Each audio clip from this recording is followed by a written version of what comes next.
Righto, I think we are just about ready. Welcome to the Selfish Stream. It is the day of the Dumpty. So today's project is the Power Armor from Battlestations, aka Iron Dumpty, because it just sort of looks like something that a sufficiently drunk Tony Stark might invent. As you can see from the top right corner, we are borrowing some ideas for this particular piece's design. Partially, this is because I couldn't find any official art for it, except for just the concept that was used to create the model. So as far as I can tell, there isn't actually any official art with the power armor in it from second edition. There is some from first edition, but we're not doing that. We're not using that for this. So what we're going to start with is we're going to give the cockpit this front screen here. We're going to paint the top center pure white right about here. This is actually that color, but as you can see, my chroma key has misidentified that as clear. So don't mind that. But yeah, we're going to paint here white, around this bottom part black, and then we're going to do a gradient of grays between the two. And what that'll do is it'll give us a smooth gradient of different colors all the way across this that we're then going to put silver over to make it shine. And it's going to be thinned down pretty far, so it'll be shiny, but we're going to see a lot of the base coat underneath. It's very similar to what we did with the shield on the Brood a couple of weeks ago. Or I guess about a week and a half. And what that's going to do is it's going to give us this nice lighting effect, similar to this thing you can see my finger through up here, but hopefully a little bit more exaggerated. We're also going to do gunmetal paint for all of the joints, as they've done there. I am going to steal the idea of having one arm be like a science arm, and the rest being marine equipment. And then Mel proposed to me earlier the possibility of painting like racing stripes on it in like, I don't know, blue or yellow or something, or like a flame pattern on the back here, just to kind of be funny and jazz it up a little bit. Obviously, the person who did this paint job has done it with a little bit more dignity and like battle damaged it a little bit, but otherwise left it pretty much consistently colored. So yeah, once we've got all that down, including the metallics this time, then we're going to go over the entire thing with a black wash before trying to highlight it. I'm not sure that I want to do the battle damage or not, but I will wait for Jessian to turn up in the chat so that he can give some thoughts on that, since it is, after all, his powered armor. So we are going to get our paints ready. We've got our black. I'm going to grab some white.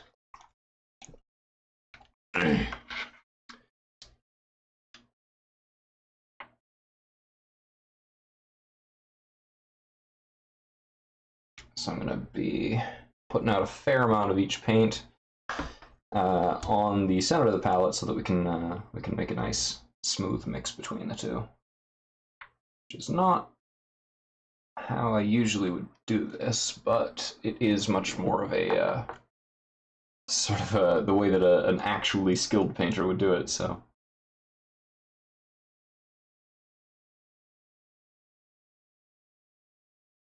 and it does not need to be particularly thick. And we're probably going to want to use a larger brush for this, both for the mixing and for the actual painting, just because he is a very large little fellow there. So like on the back, we're probably going to want to use the large brush. On the legs and feet, we're probably going to want to use the large brush, but on all of the metallics and most of the arms, we're probably going to want to use something a little smaller, just to make sure that the details are left intact.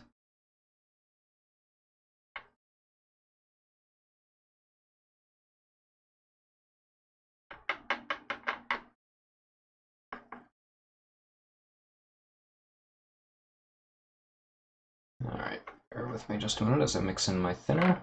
It's going to take a couple seconds here.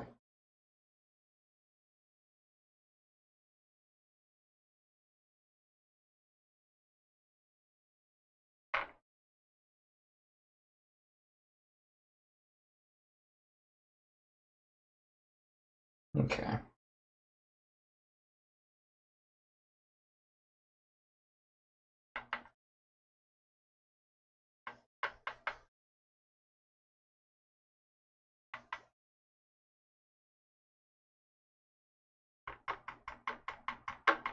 Just making up some middle gray here.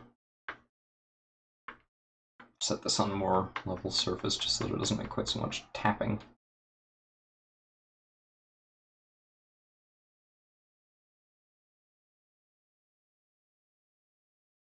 Alright. Just start tossing this on here and we'll go over it with highlights while it's still wet so that we can more easily transition between the colors.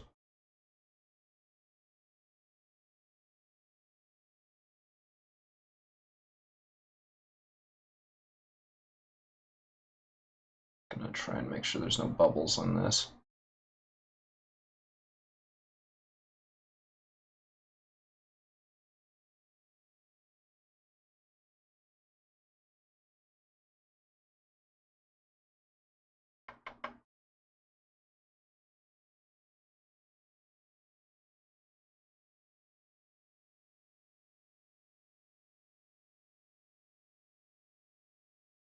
Just try and darken up the edges here.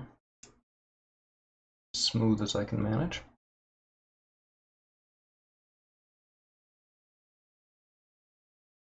And again, this doesn't need to be particularly clean since everything meaningful on it is going to get painted over one way or the other anyway.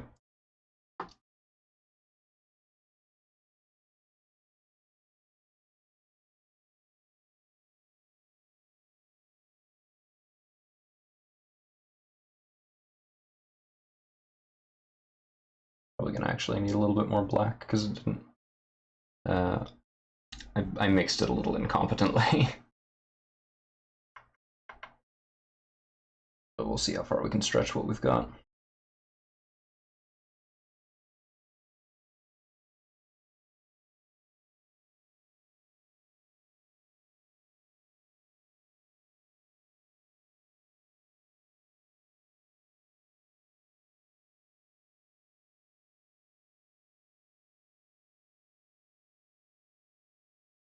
At this stage, I just want to make sure that I've got something over the primer pretty much everywhere. And that as much as possible, it is in the color gradient that I want. Beyond that, exactly how it fits together is not super important. It just needs to be close-ish.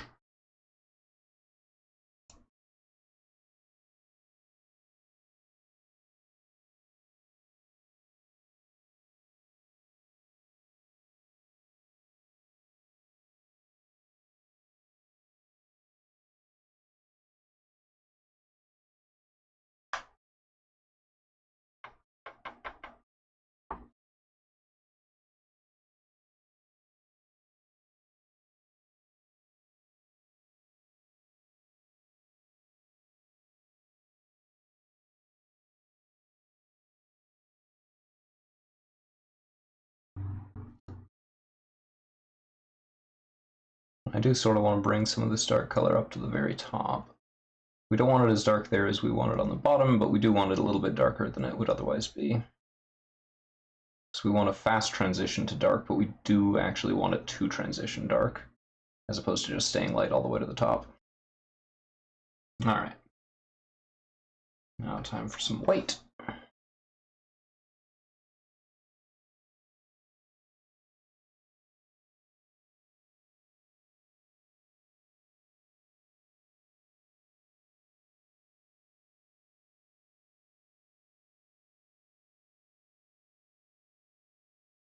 We're going to need to layer this a little bit, just since it's already lightened quite a bit.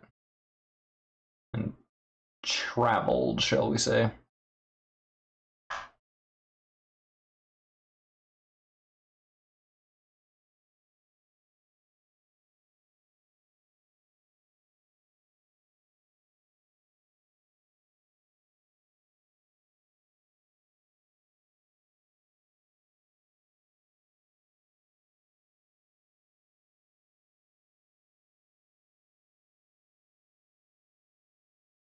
just basically going to toss on kind of arbitrary gray coloration around this. Just to kind of make sure that it is smoothly transitioning as much as we can get it.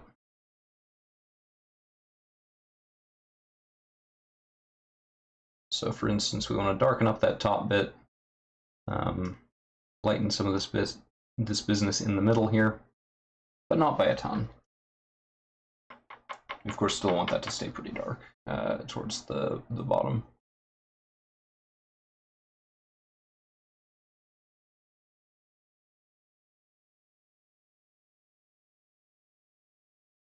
And it's also fine if it's not completely even, and we just want generally this sort of effect to propagate across the piece, where it's light in the middle and dark at the edges. I want just a little bit more white here and a little bit, yeah, probably just a little bit more white. I'm pretty happy with where the black's sitting right now.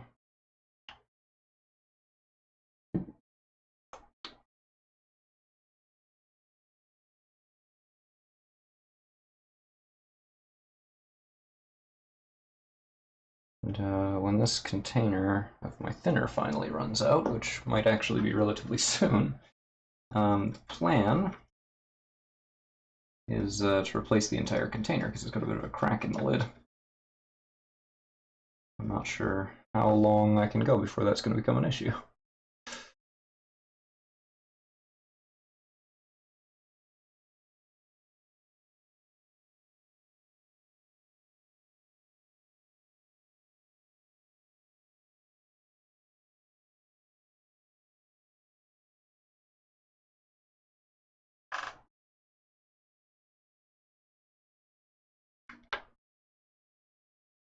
Get some of this paint off the brush because right now I'm just sort of smearing it instead of blending.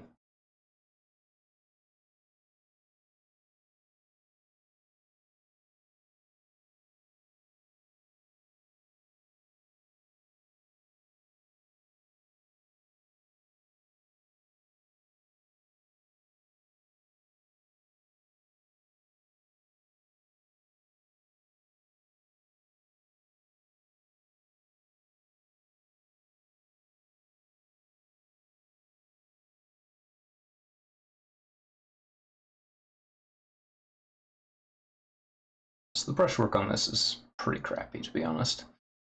Part of that's the brush, part of that's that I'm not really paying that much attention to it. But I'll give you all a look as soon as I get this brush reasonably clean, so the paint doesn't dry up in it. It's kind of always the battle with these brushes. So that's where we're at. You can see we've got this darker edge along here. It's not quite as dark as I initially intended, but the black wash will take care of that. And then there's a noticeable lighter spot right in the middle. Not a ton lighter, but light enough. With the silver over that should pop pretty well. Let's see, we're going to want to use our bloody red for most of the body of it.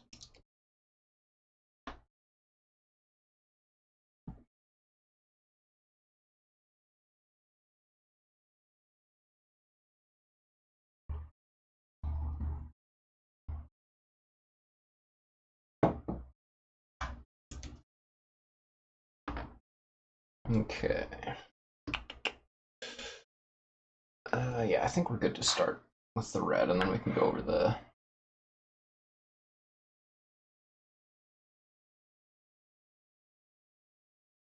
move on to the metallics and blue once we've got at least the blocking on this done. That color all mixed up, all nice and bright.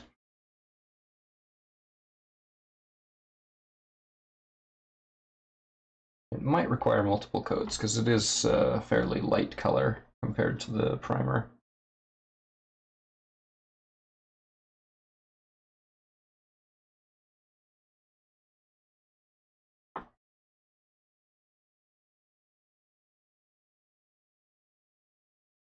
And as previously mentioned, I'm basically going to steal this guy's color scheme for now.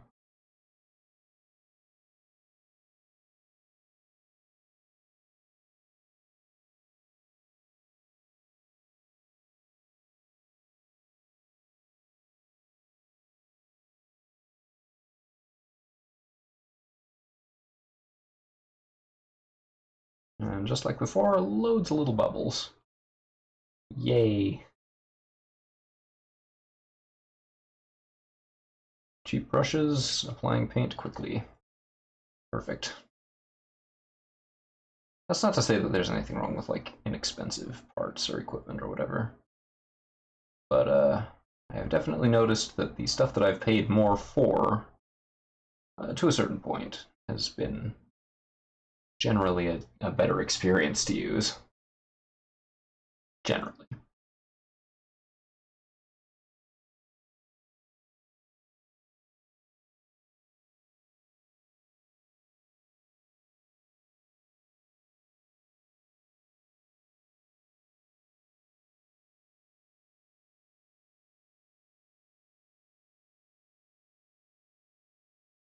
Okay, so let's get some paint down underneath the pod.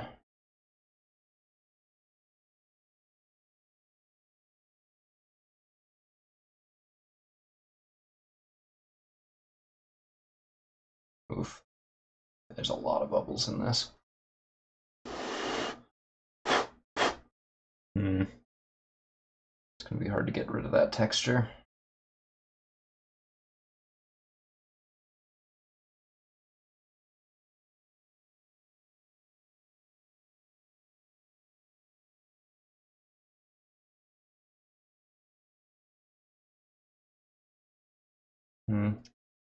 Nevertheless, it's still looking acceptable for a first coat. And goodness knows that doing this with a smaller brush will take the rest of my life due to the size of this fellow.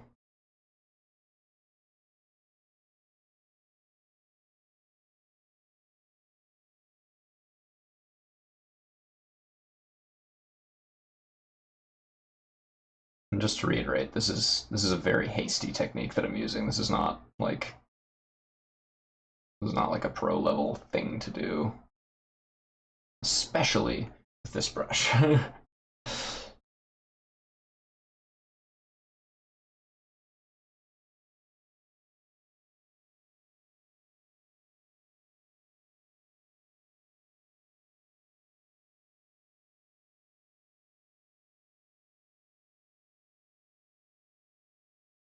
Getting there on this first coat. We're definitely going to need a second coat, though. This does not hide well enough.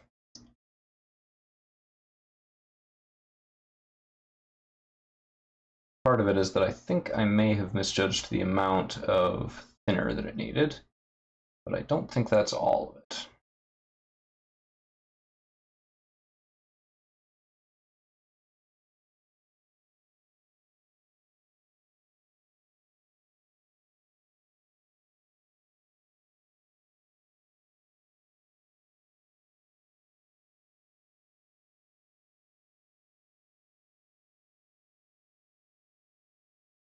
And again, of course, we're going to need to go over a lot of this again with the gunmetal.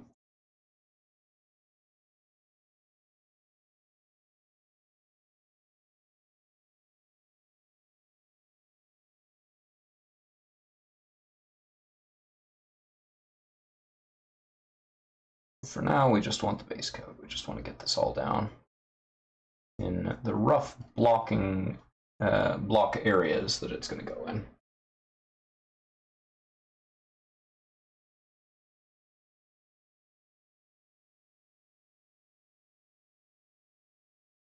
Despite how much more complicated this actual model is than a lot of the other ones in this game, or not a lot, but at least some of them. A lot of the smaller guys aren't quite so visually complex. It actually doesn't have very many complicated blocks of color. It mostly just has like complicated looking greeble textures, little areas where where there's more stuff visually going on, but it's going to mostly be all the same color in those areas.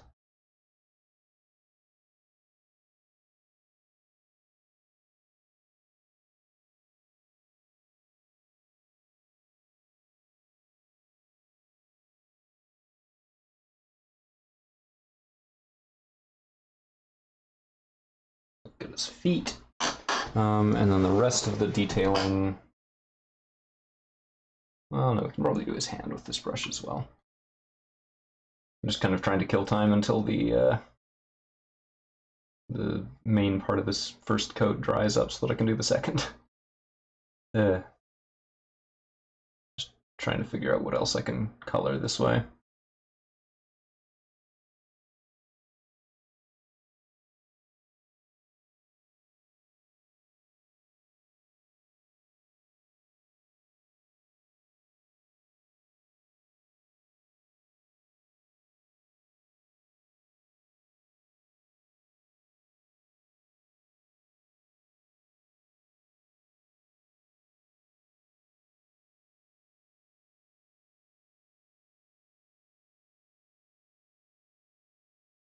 Okay. Nearly there on this coat.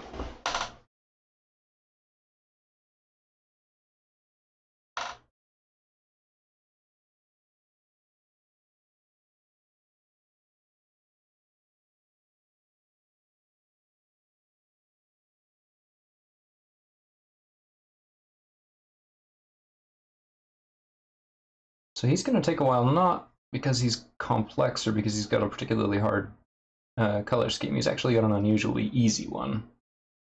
But he's just going to take a long time to get all the paint onto. He's just a big fella. The Iron Dumpty.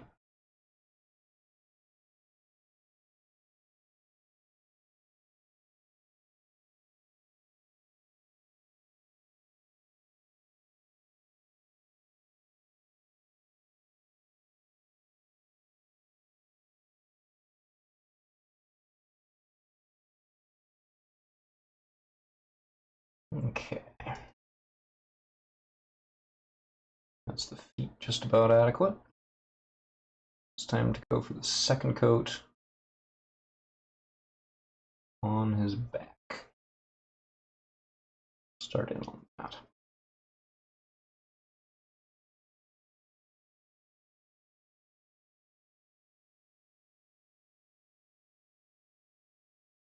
Probably should have pre-coated this with white, but too late now.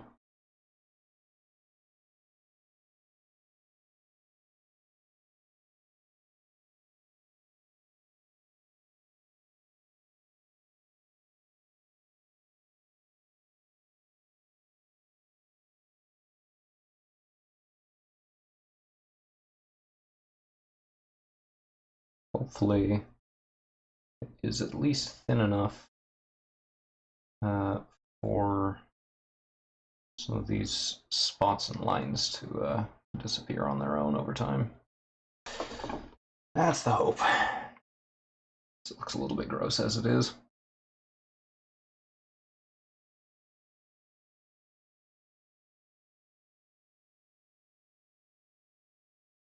With any luck, the flow improver in the paint should hopefully get the colorant where it needs to be and sort of smooth things over a little bit. Hopefully. Certainly can't make any guarantees.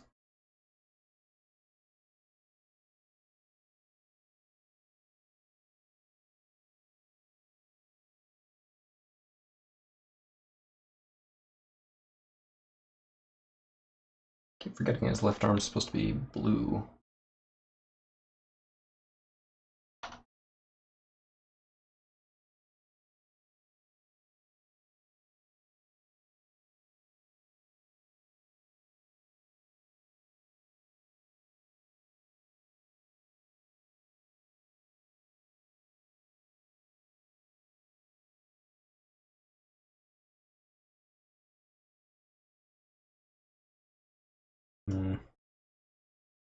It's not terrible as a base coat, but as an actual like color, this looks really crappy. Ugh. I want it a little bit brighter before the black goes down.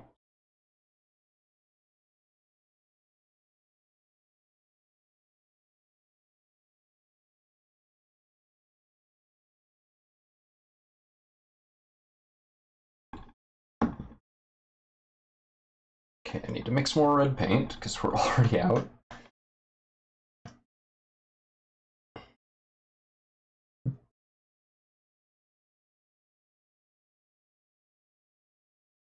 Goodness me, there's a lot of pigment in this water already.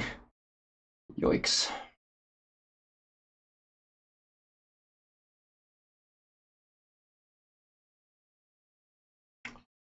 Okay, more red. More red, more red, more red. Okay. 1, 2, 3, 4. 4 drops of red. Bloody red. 4 drops of thinner. It all mixed together properly. And we are just about ready to get back to it. I even want like a 3rd coat on this, I don't know. Just kind of not happy with the coat that it's got right now. At the very least, I'm going to want to get this other foot a little bit better because it's only halfway coated.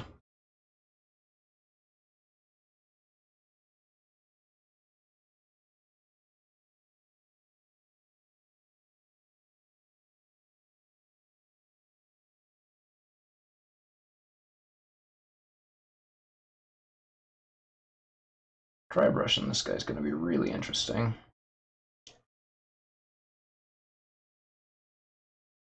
I think what I'm going to do is give it a heavy dry brush in the color of the area, and then a somewhat lighter dry brush of gunmetal over that. That's going to give us sort of a simulation of the battle damage and general wear and tear that it's experienced. Hopefully that'll give us a nice looking effect.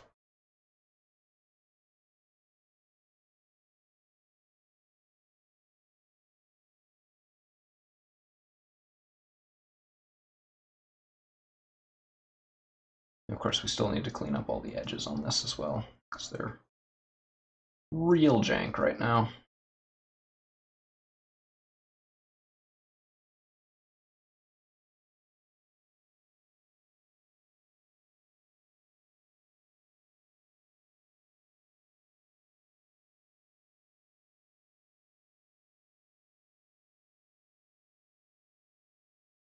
Okay, that thing that I just did with the brush where I sort of jammed it into a crevice, never do that. That's bad. Do as I say, not as I do.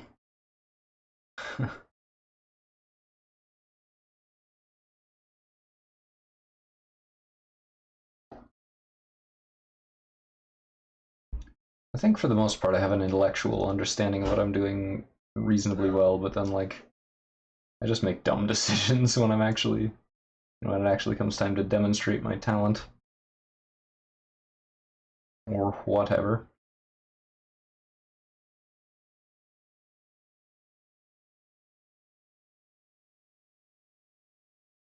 Oof. He is very brush strokey. At least at the moment, which is not a good thing.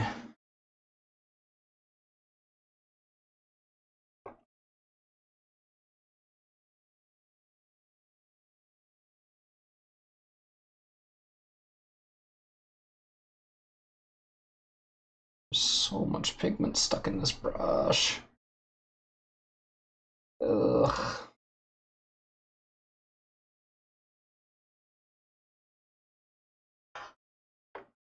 Okay. So for this guy, we're going to use our larger standard brush, the 01, which I don't know if I've used on stream up to this point. I don't think I have, actually.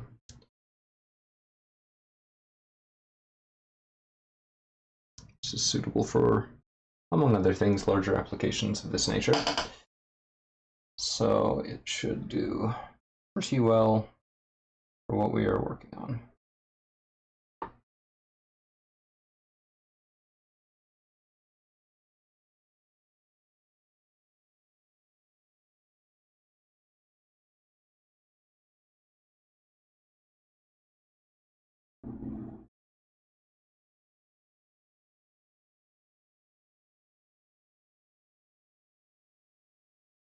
Just going to basically clean up these edges reasonably.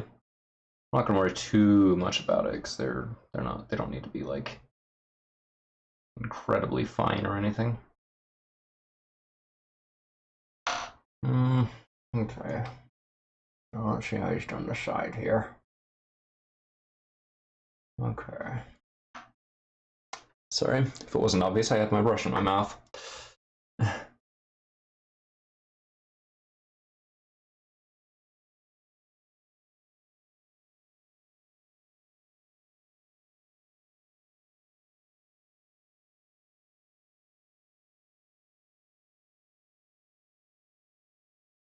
I think I would have done a lot better on this had I thought ahead far enough to prime it white. But when I was priming these, I had absolutely no clue what I was doing. So some of these are like genuine mistakes, like errors in judgment, and some of them are just I had no idea what was going on. Quite a lot of them are that, actually.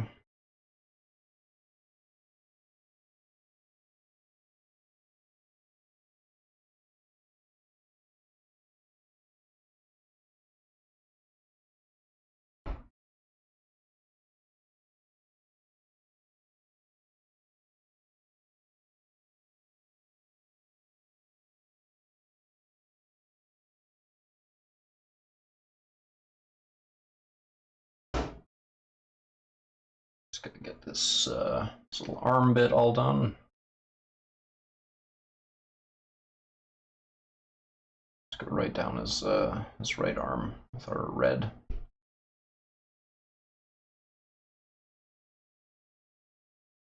And again, super janky, but this is not unintentional. For once.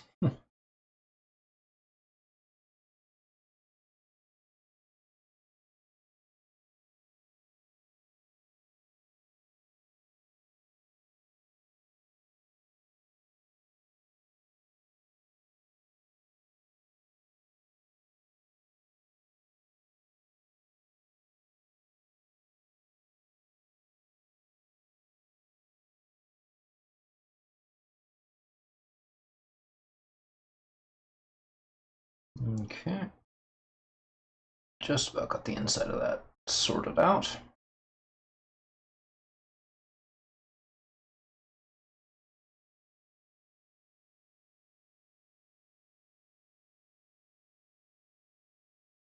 I think in this case the gun's going to look better unadorned. Or at least relatively unadorned. I'm not sure whether I should completely leave it as is or not.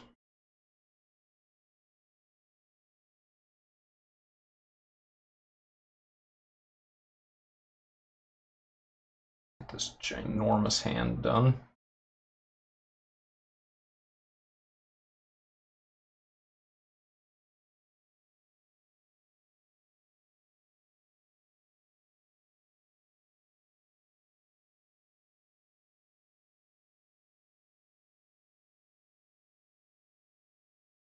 And we're probably still going to have to use detail brushes on a few small parts of this. A few of the little sneaky areas. Despite how large she is, still does have some details that need attention.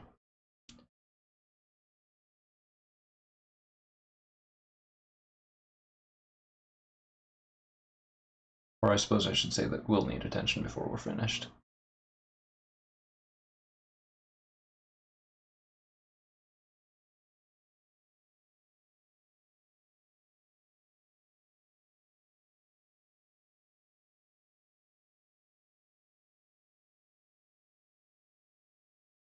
Oh, I suppose that bottom part is supposed to be the gun. Oh yeah, that's supposed to be a grip. Oh well. There's plenty else that needs painting over.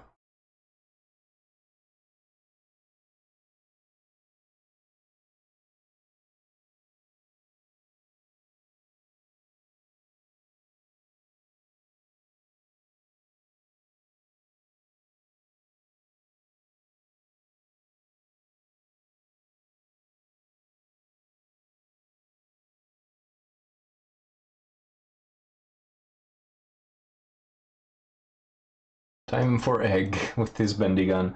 Yeah, the gun is a little bit bendy. There are a lot of different parts of this model, or of this set that have bends in them. This is not the only one. As far as, like, ease of painting, by far the worst are the Zoalans, which is why I've been so reticent to finally finish them after so long. Because they are just very fiddly. But based on the photograph, I actually think that the gun on that guy's model was bent somewhat as well. Supposedly you can fix that like by boiling the piece in hot water, and then like reshaping it, and then quickly, like rapidly cooling it. And I have tried that with not with these, but with other pieces, and it worked a little, but not nearly well enough that I feel like it's worth the trouble for these guys.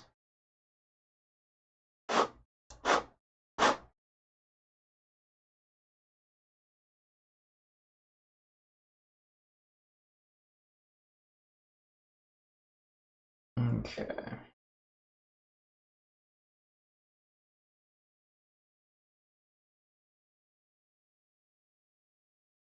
All right, I think that's all of the big blocks on the bottom and the arm. Let's get around the cockpit.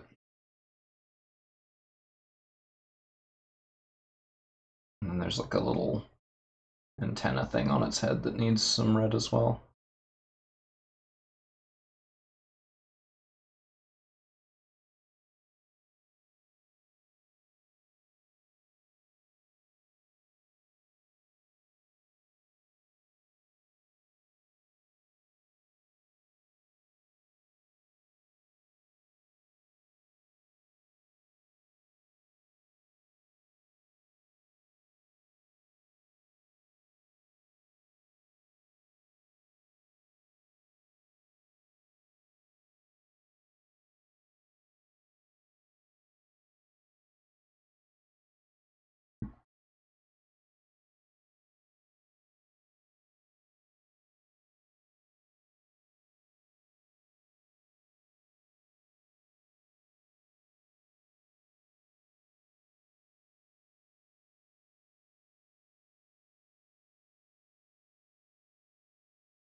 So now that you're here for the stream, I have a question for you. This is very important. Relatively straight, fancy, but you know, like taking itself seriously color scheme, racing stripes, or flames.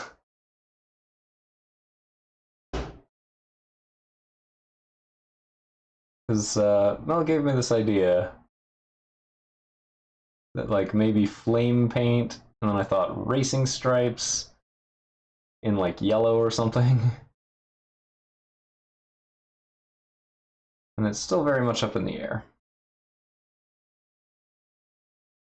I'm not sure I even want to do all that detailing, but I definitely want to make the offer because it's too funny not to.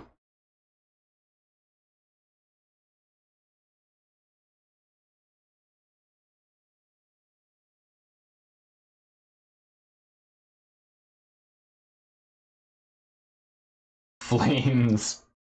All right, can do.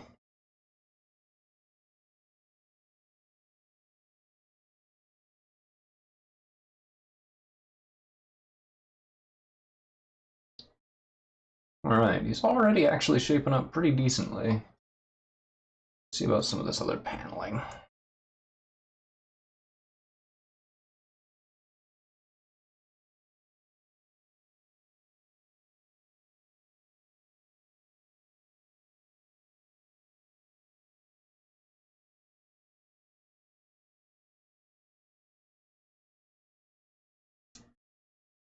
Okay.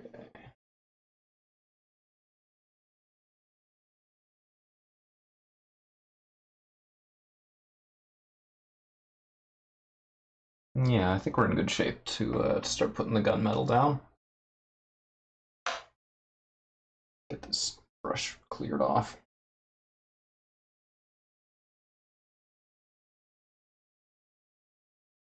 Well, when the water is bright red, it's remarkably difficult to actually get your brush clean.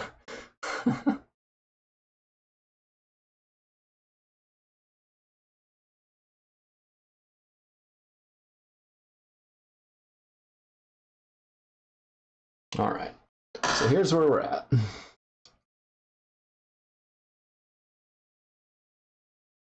The red into flames make it go fast. Yeah. Everybody knows.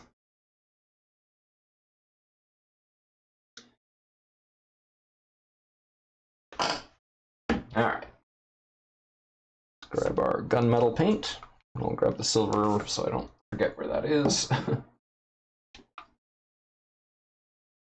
Now a crap load of this guy is going to be this gunmetal color.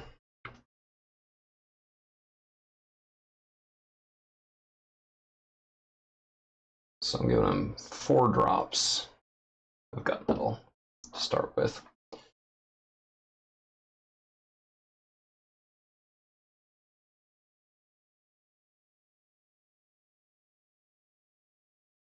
We're going to give it a ratio of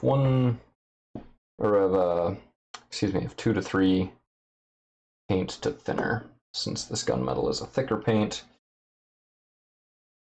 and it's going to need a little bit of help.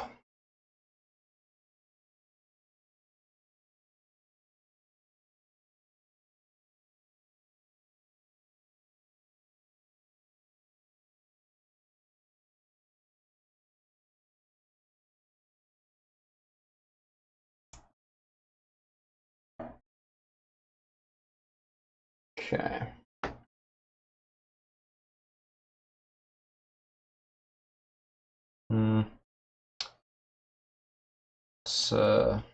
Let's start with these inner bits. I think that's going to be easiest. It's absolutely going to make a mess on the inside bits, but we can pass that off as battle damage. Some of this is probably going to need multiple coats just to keep the red from showing through as much, but that's alright as well. It's kind of to be expected.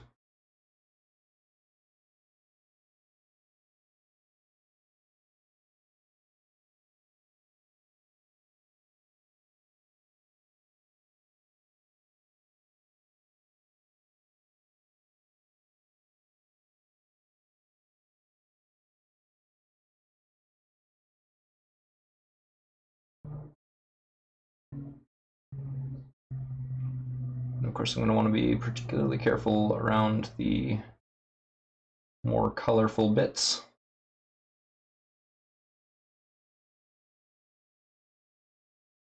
Just in general, this is going to be kind of hard to get on there without messing up the existing color.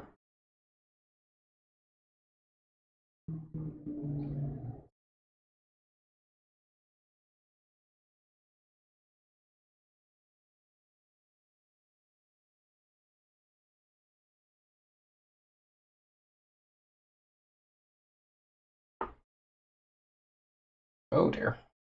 I have to fix that in a minute. Just tapped his finger.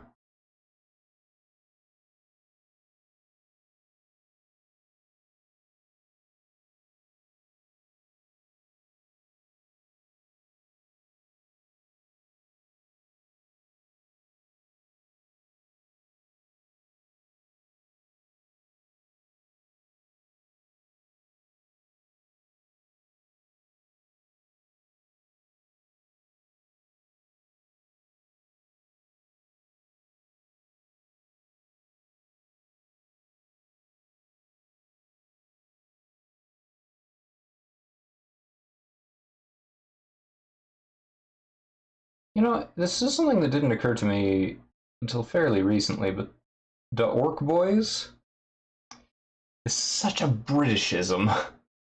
Like, it's not obvious. It's, you know, it's alien orcs, but like, really, they're very British. Like, which makes sense since Games Workshop is also British, but it's one of those things that isn't obviously you think about it and then it's like, oh wait. I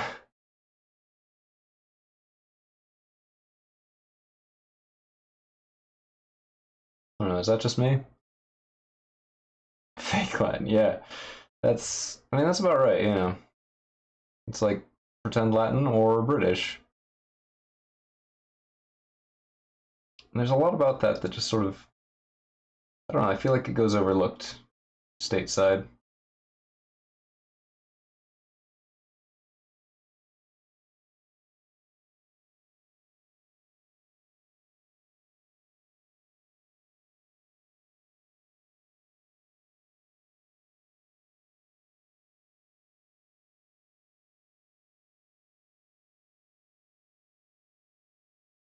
Alright, I'm actually pretty happy with that leg.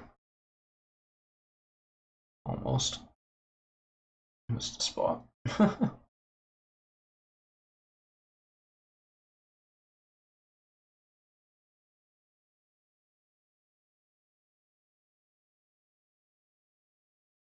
Okay, now I'm happy with that leg.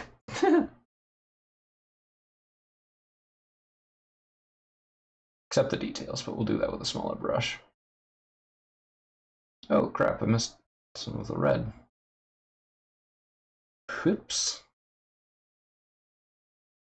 Make a note of that for when I come back over it for touch-ups.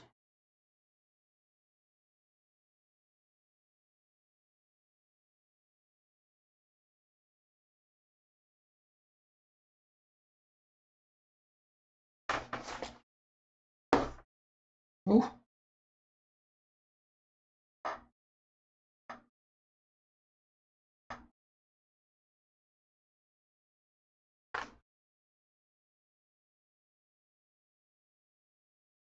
Just keep the paint from drying up on the brush.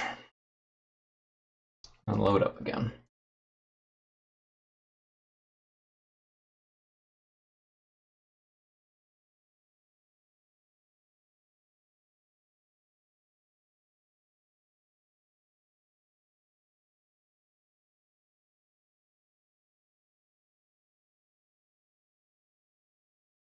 Do still need to do the joints and some of the little greebly bits. The joints I can probably do with this brush, no problem. Greebles, no. That will be very difficult.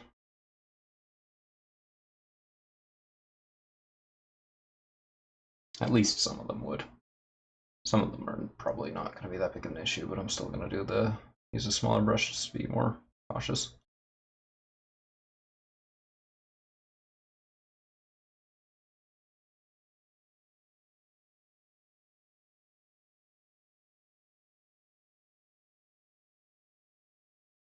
He's gonna be so shiny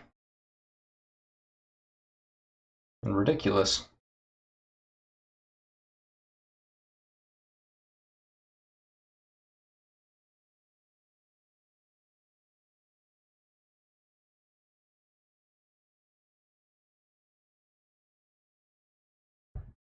I see a lot of me like turning him at weird angles because Iron Dumpty is too big to paint upright.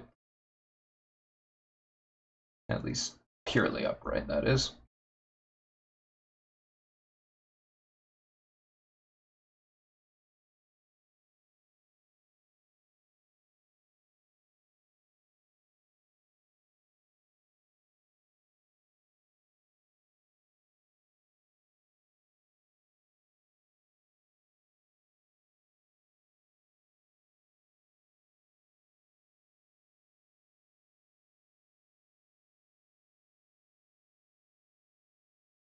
So right now I'm just painting the underside of this joint. The hip joint.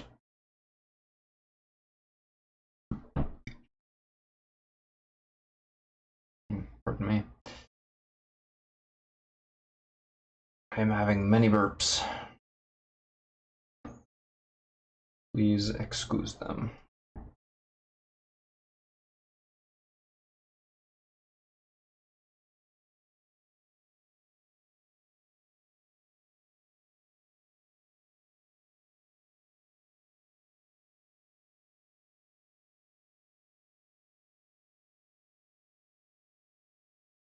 The areas that I painted over fully are definitely going to need 2 coats of this. The rest maybe not so much, but those at least, yeah.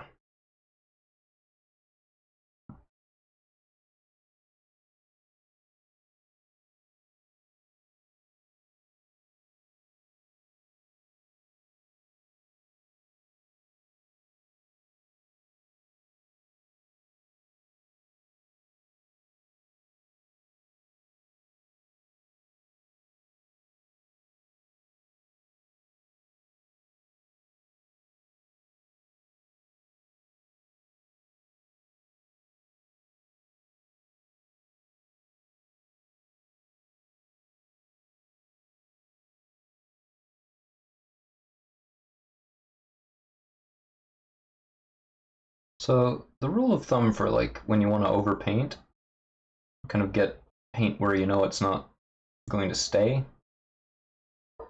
The places where you want to do that are pretty much wherever it's wherever what you're painting is underneath something else. So for example, right here, there's this axle in the middle here, and that we're going to leave red, I believe. I'm going to just double check the original. Yeah, so he's got it red down here between the 2 silver bits on the legs. As you can see, I've got one of them painted here. And then we're going to paint that one in just a second, but this area in the middle is going to stay red. And right here, I've overpainted a whole bunch along this this line here. You can actually see it pretty clearly from that angle. And the reason that I've been, that I've decided to do that, and that I don't really care that it's like that at the moment, is that when we're done with this silver and go back for red touch-ups, that particular spot is going to be way easier to touch up with red than it would be to touch up with gunmetal. So what I've done is picked which one I wanted to be messier and which one I want to go back for. Same thing with these wheels here, like these little discs on the knees, the knee joints. They're all sorts of messy right now. But when we go back over it in red, it'll be cleaned up, and the red is going to be way easier to get on there, only where we want it, than it would be to try and get the gunmetal only in the areas that we want it. So you kind of pick your battles a little bit, is sort of the rule.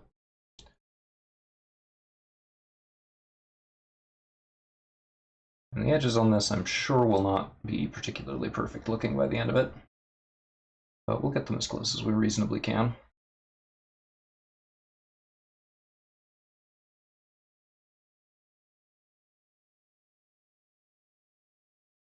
All right, so now on this other joint, I'm going to come in from below and mess up his underbelly a little bit, but that's fine. Because again, way easier to repaint that red than to repaint it silver. Or gunmetal, I guess.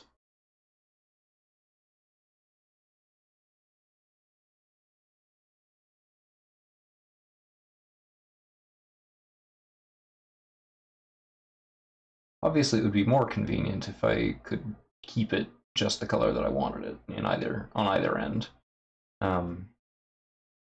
But quite frankly, I'm just not good enough at this to do that on the first try, so kind of have to work around my limitations a little bit.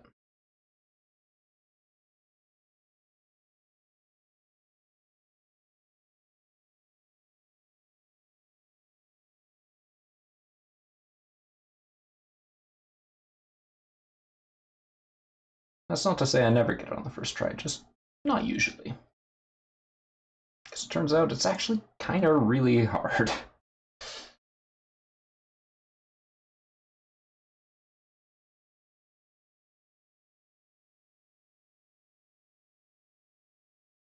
And back over here on the right arm, a lot of it is going to be this gunmetal color, and not the red that it currently is. And just because of the shape that it happens to be, a lot of this is going to be easier to do just sort of messily. And then to clean it up. The reason that it's so messy in the first place is because I was trying to get the red down just really quickly, with the understanding that I'd touch it up afterwards. Obviously, you hope not to have to do that, but it's better to plan on it than not.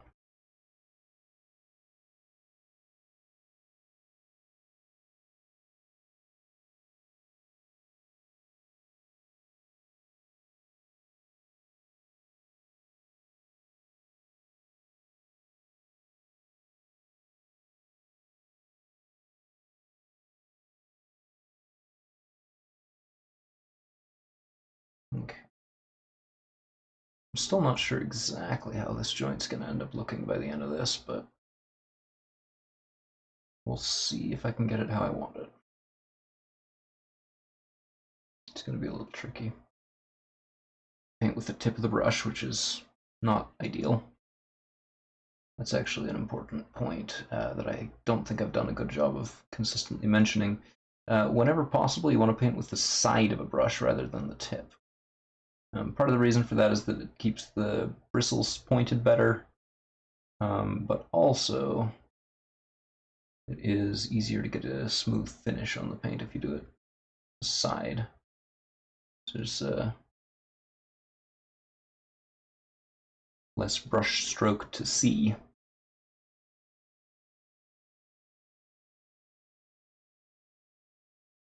That's a bit messy, but it is sort of in its armpit, so I don't think that's going to be too big of a deal long term. It's not even going to take that much touch up to fix, really. It's almost completely not visible.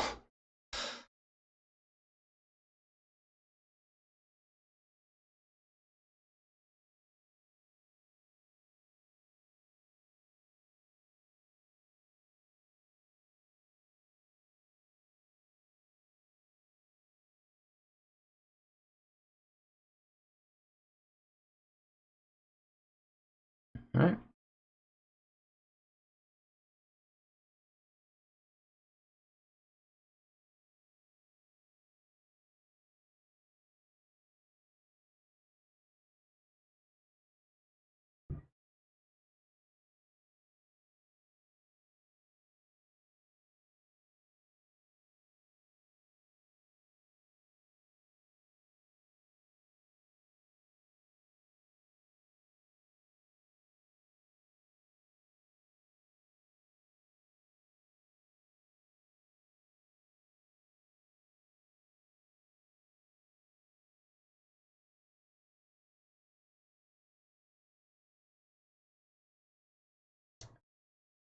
So that's the outside of that section. Let's get the inside and top, because those are both a little bit fiddly. Fussy little bits.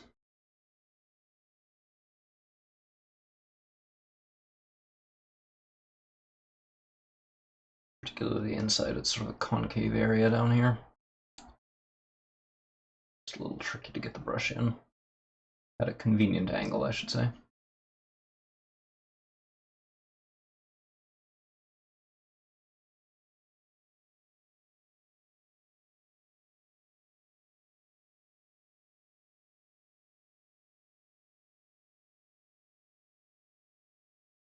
No, I don't need to be painted.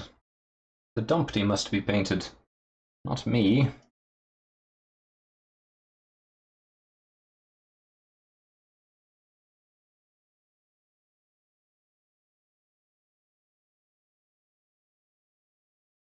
Paint or paint thyself. That's kind of the long and short of it sometimes.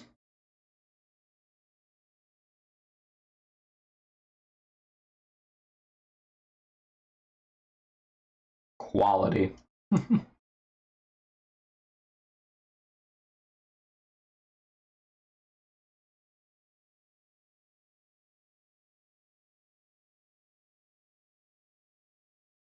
And we're gonna start on the gun because it's a nice big continuous brick of this color.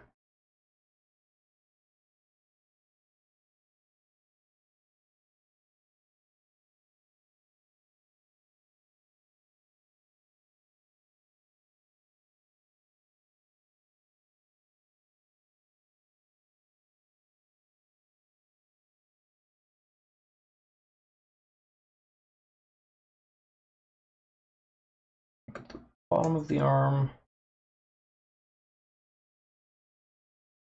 Some of that also definitely needs some touch up, or at least another coat of this.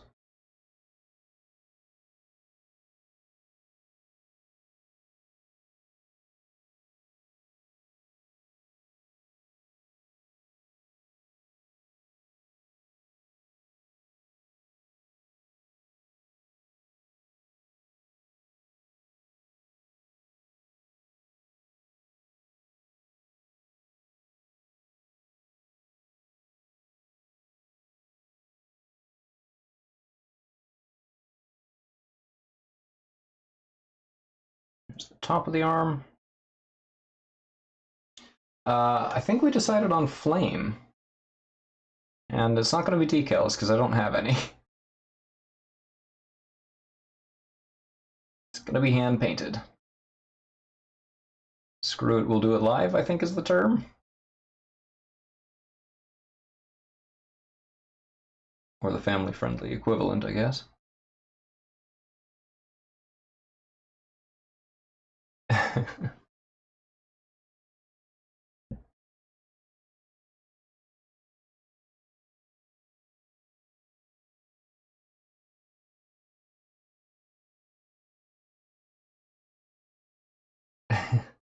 Man, if I had decals, that would be way better. That's just some half-decent water slide fire. And the slightest clue how to apply them. I've tried applying decals before. It doesn't quite seem to work.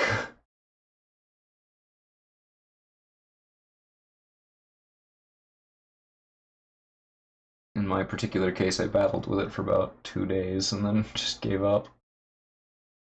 So I couldn't get them to stay. Much less be smooth.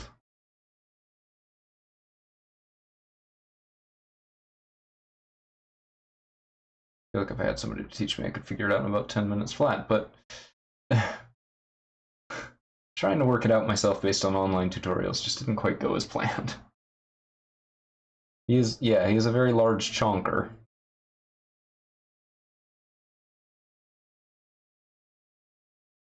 If I weren't already so attached to the name Iron Dumpty, then Iron Chonker is my definite second choice.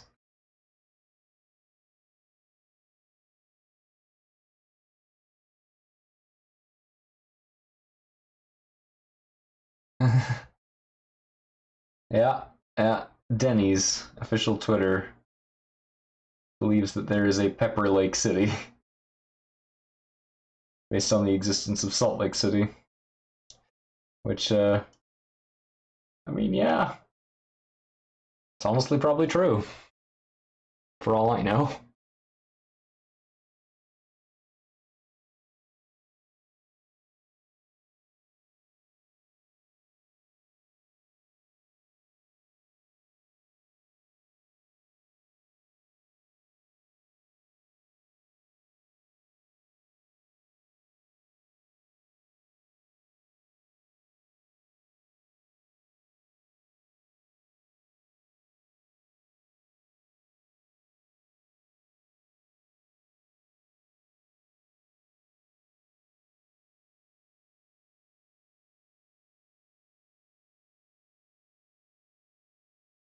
Okay.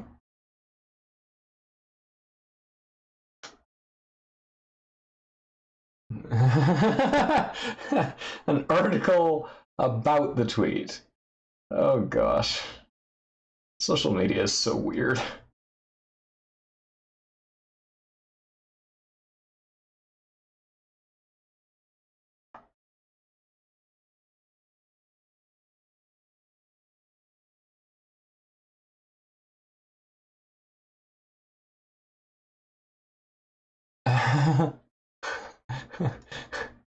Yeah, that's allowed.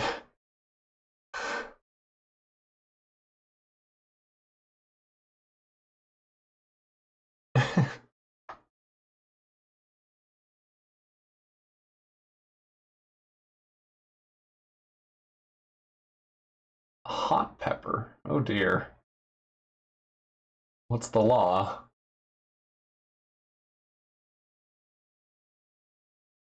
It was flagged for sexual content because you used the word sexy.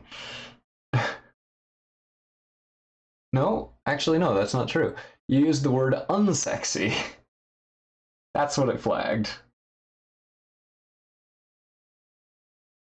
Which I will admit is a little bit unintuitive. It would flag unsexy.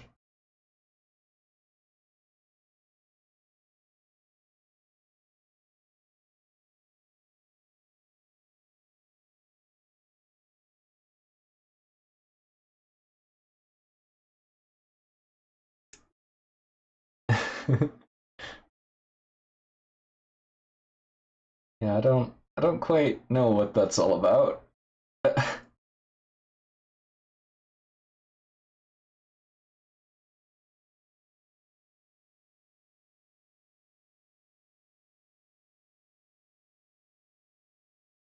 SharePoint, really?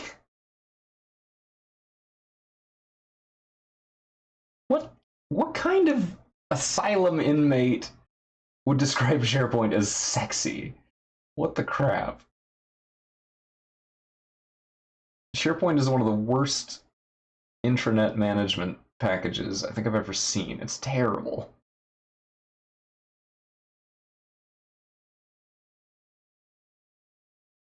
Like, I can understand why somebody would want to use it, but if you wanted to use it, you would also want to use something better.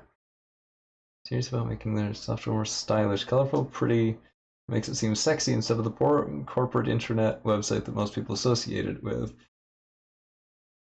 What?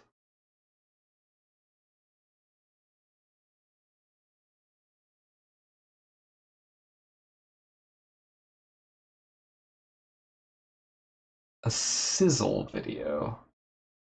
What in the heck?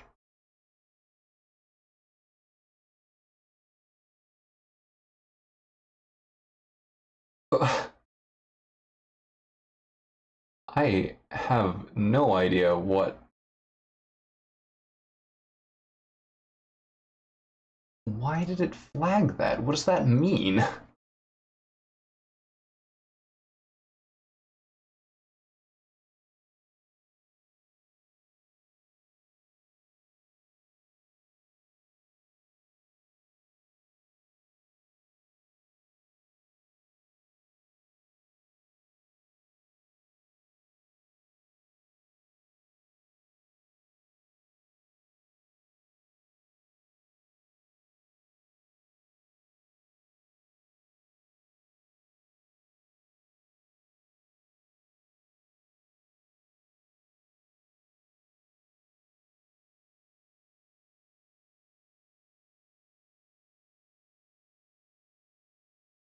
Okay. I'm close on this gun.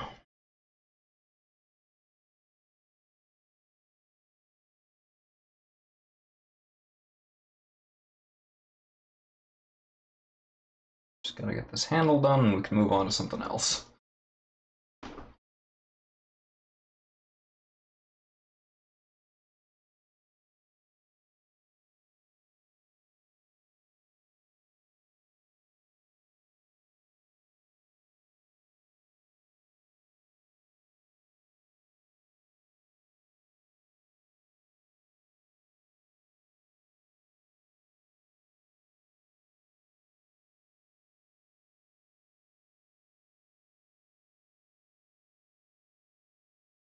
Oh.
Yeah, I don't know quite. The Virga. I don't know quite what the automod flagged there.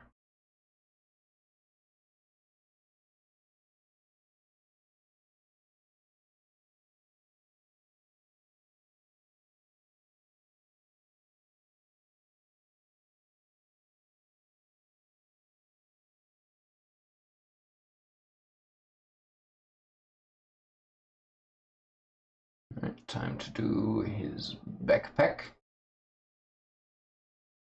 Well, maybe. Was there anything else that needed touch-ups? Probably, yes.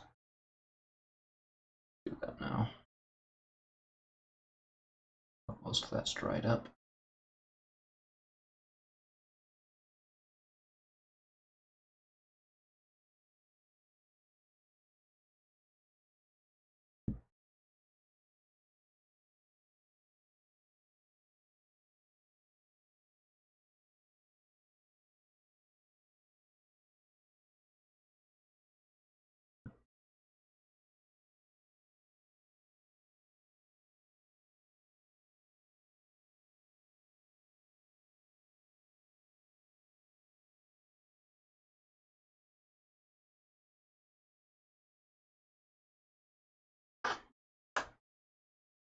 So,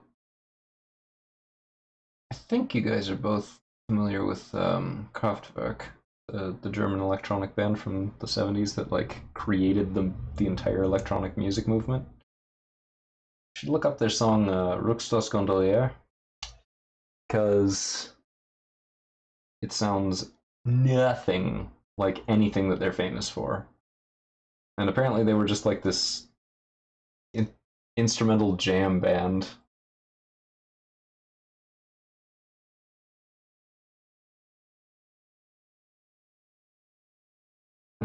I mean, that's fine. I am telling you vertically. Vertically? Verbally. Herbstagondler. Yeah, no, it's Ruxtos Gondolier.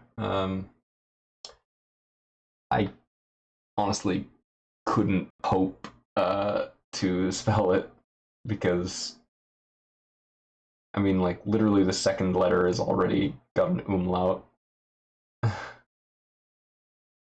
um, but really just anything before they started doing electronic music. Herbie fully loaded. Oh no.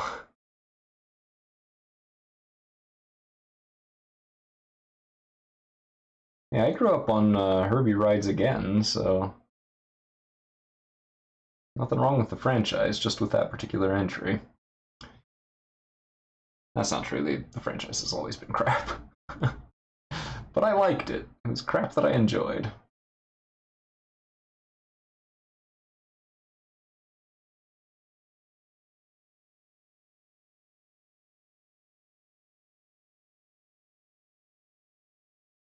Uh,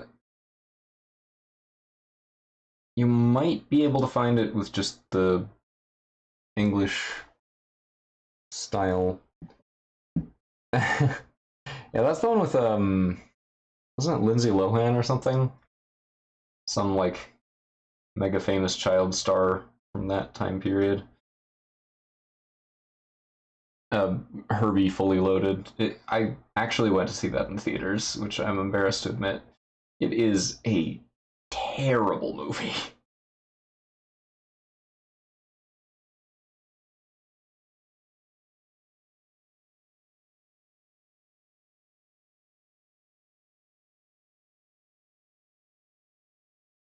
Oh, sorry, I actually have to look at it because I don't know how to spell it.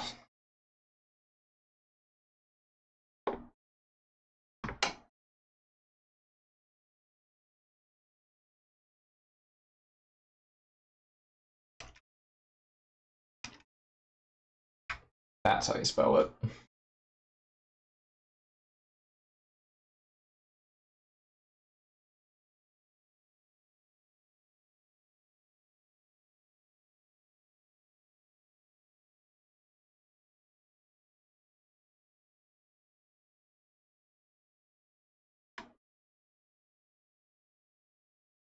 Yeah, yeah, that's the word that you can sort of pronounce. um, yeah, no, it's I actually like this song pretty well, but it is not what I know Kraftwerk for.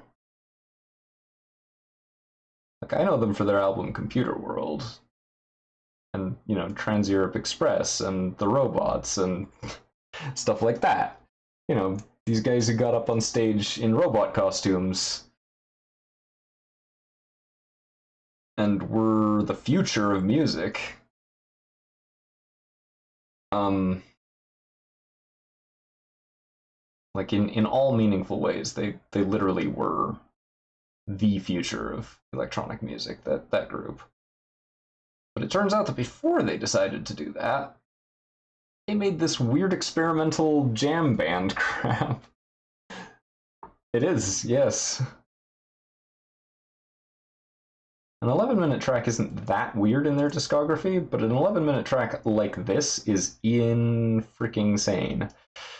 I really like. I don't know how to explain it other than just to tell you to listen to it because it's just so unlike anything they ever did that they ever got famous for.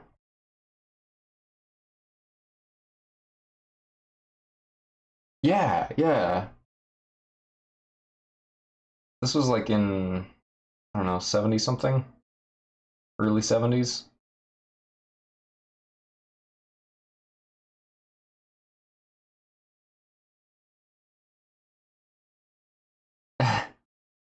Hey, you're not wrong about that either.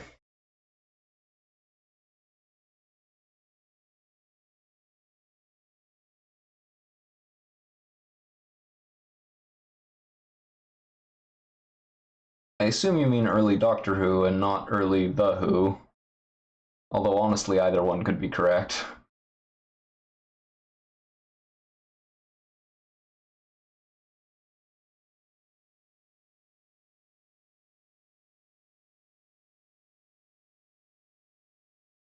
It's just like generic, relatively normal experimental jam.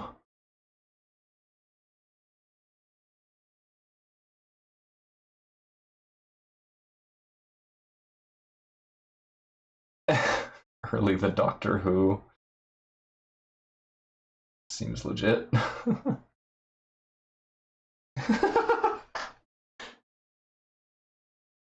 don't know, did they?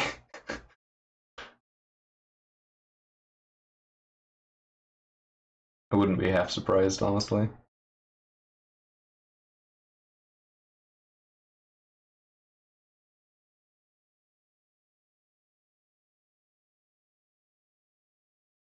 Nothing that I like about that song is the same things as I like about any of their other music. Most of it's like atonal and just sort of ambient and weird, with the occasional like snippets of an actual tune, no real beat to speak of.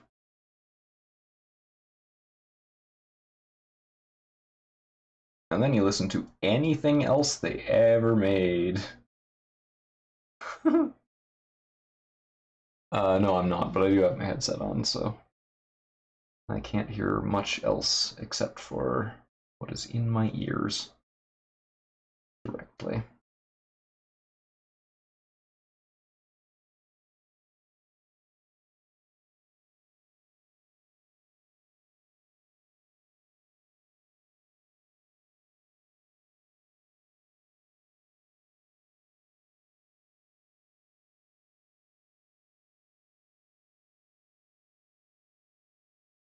Hmm.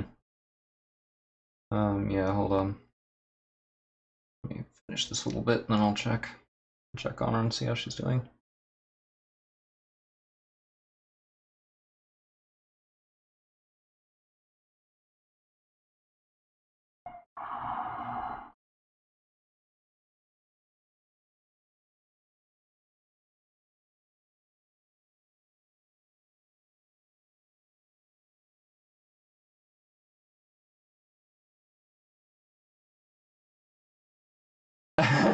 Yeah, it is. It honestly, it's like just it's like bored college students just sitting down with a bunch of instruments and just like screwing around for 10 minutes for no reason at all, and then just like, oh yeah, we had that, didn't we? Let's put that out on an album. Let's release that as a single. Sure, why not? We'll call ourselves Power Station.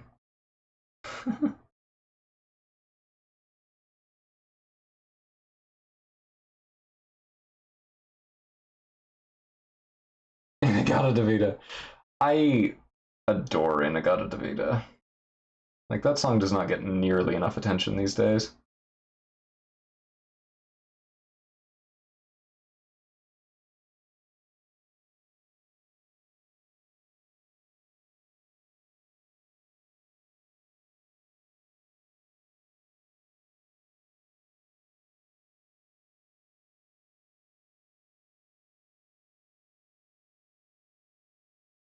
Okay, so that little antenna thing is just about good to go.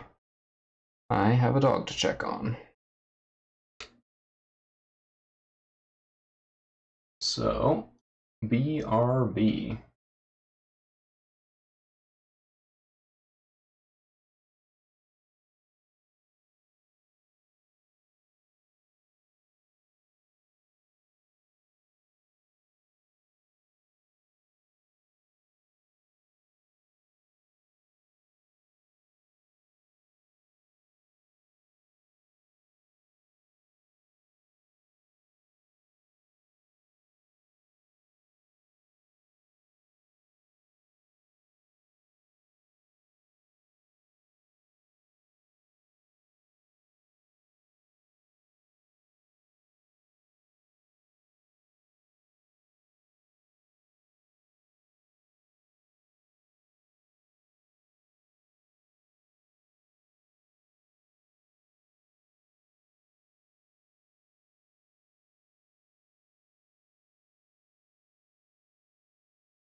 And we are back. So,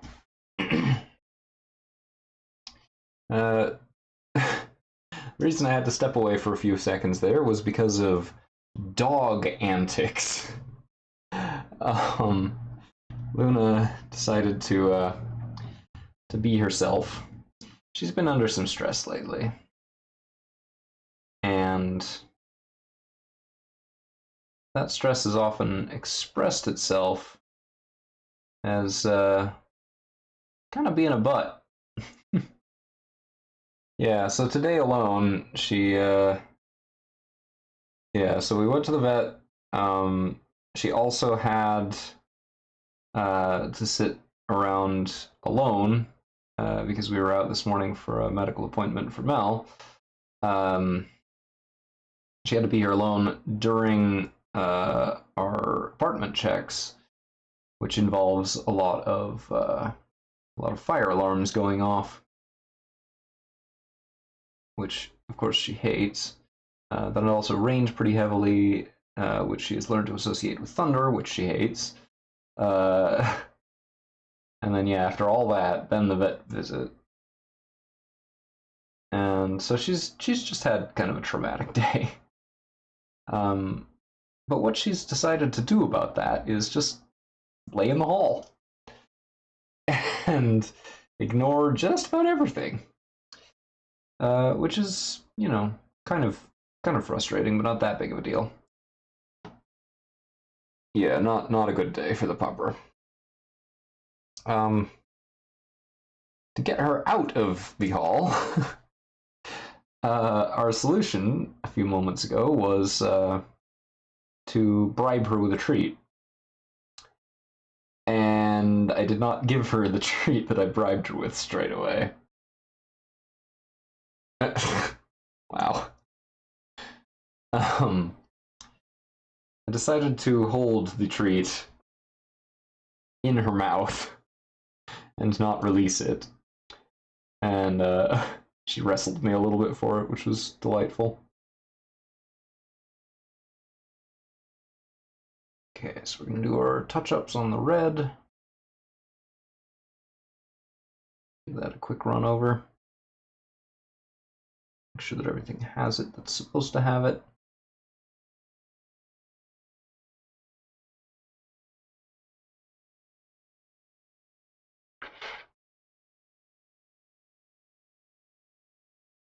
Fortunately, we've got plenty left from before at the moment.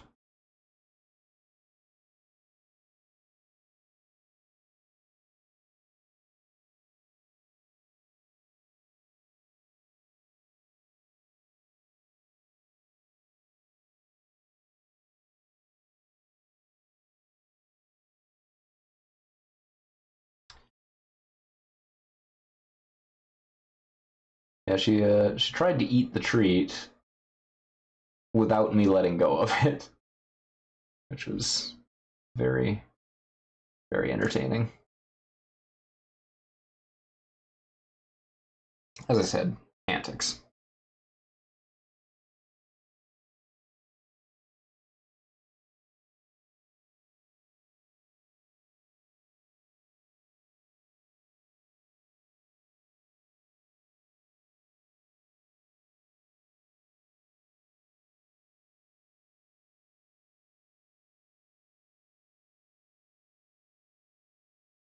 Just a little bit of the gun on the first pass, it looks like. Should be better now, though.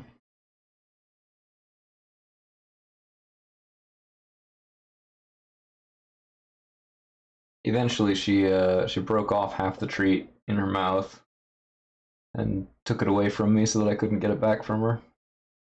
I tried to give her the other half of the treat, and she wouldn't take it. Which I think was because she thought I was going to try and take the first part from her as well. So that was pretty funny.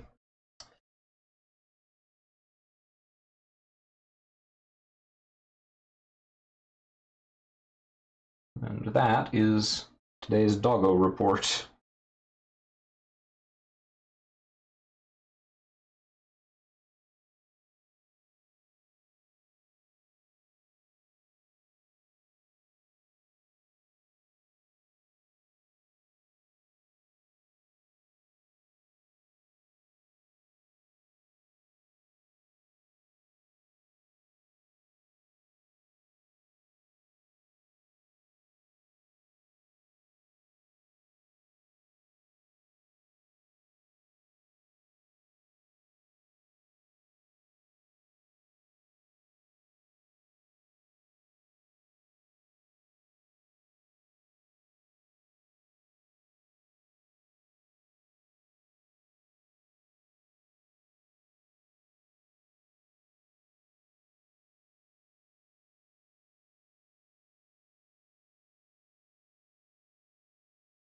So what we're doing here is I've actually forgotten to paint the undersides of these leg joints.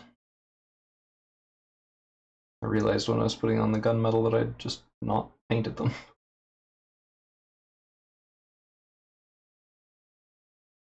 So currently fixing that as well as touching up some of these areas that we mispainted earlier.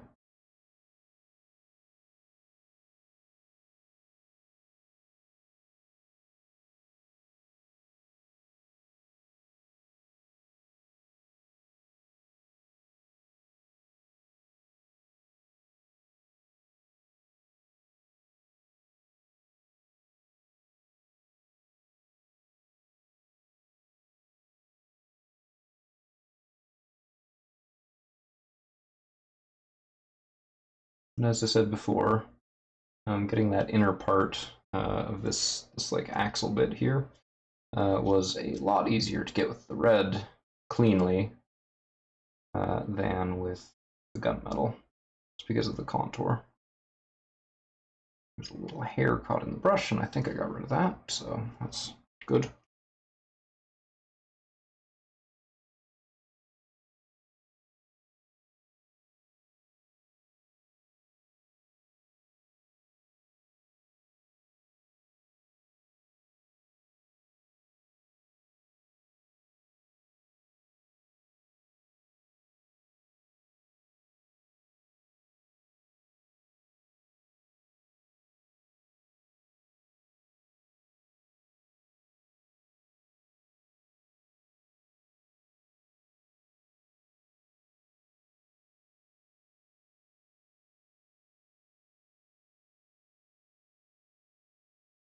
I apologize for my long periods of silence while I do this. This is one of those detail things that I just have a hard time doing and talking at the same time. Or doing well, perhaps. It's a better way to put it.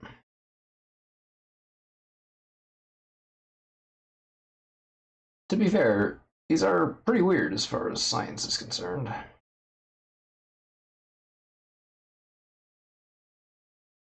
Weird!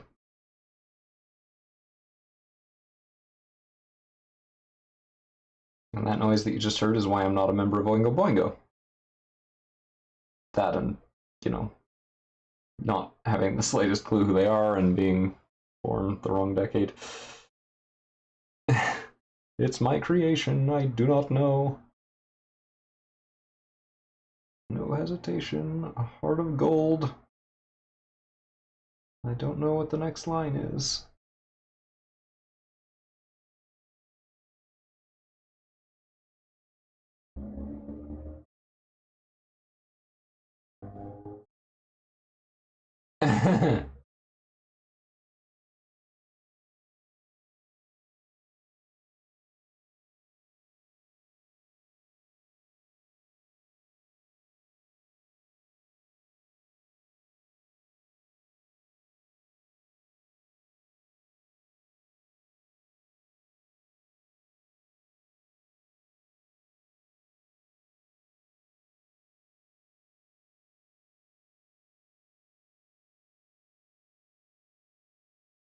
The Hulele cup, full of paintbrushes, just like it should be.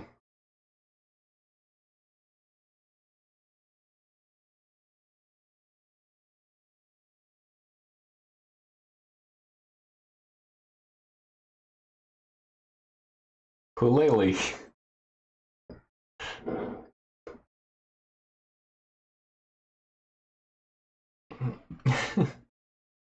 The thing that says hubby, but definitely does not say hubby. That people tell me says hubby. But because cursive is freaking alien script, that's not what it looks like to me.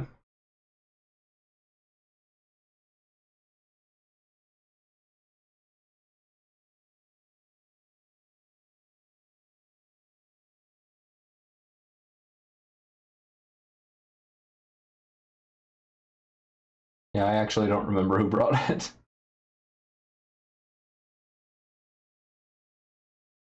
Oh, do they post exclusively in cursive? Because that's kind of what you're telling me is happening over there.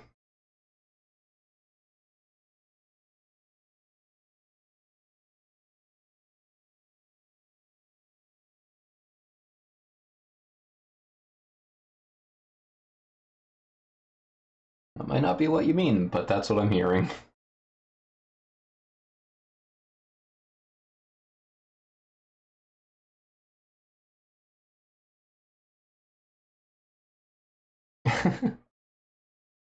No, that's calligraphy.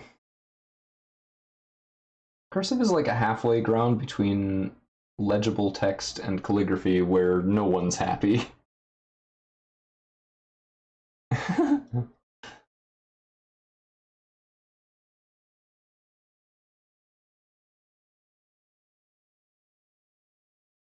It's not nearly as pretty as calligraphy, and it's definitely not legible.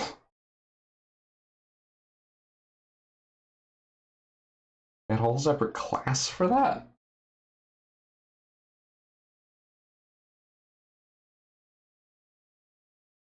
What was the justification? Because for me, all they said was like, you might need to write a letter someday, and you're supposed to write letters in cursive. I never found that particularly convincing. That wasn't obvious.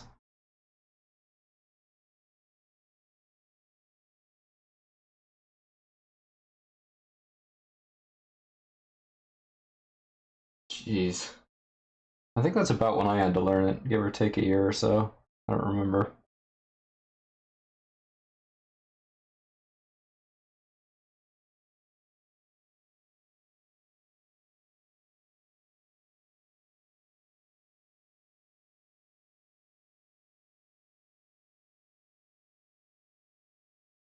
Every other day. That's way more attention than cursive deserves in this day and age.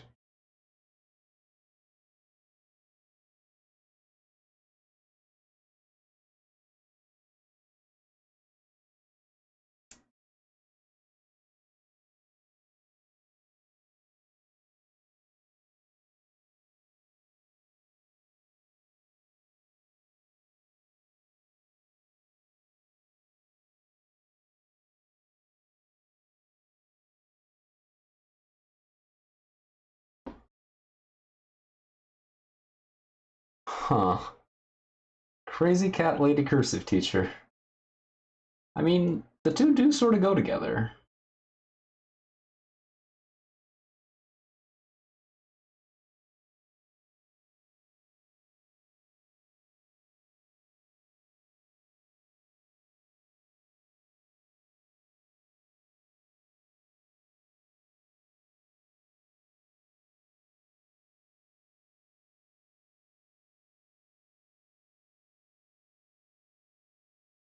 I I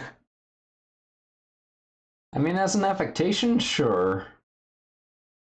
But like you don't need that. If you're doing it for fun, that's fine. I don't I don't necessarily agree with that practice, but like that's fine. That's not the same as saying that like every child must know this. Being able to read it, I think, is good because some people insist on using it. But, you know, it's about where I draw the line.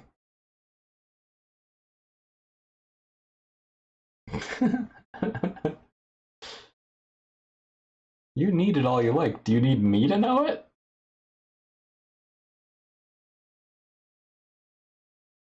And every other third grader in the country?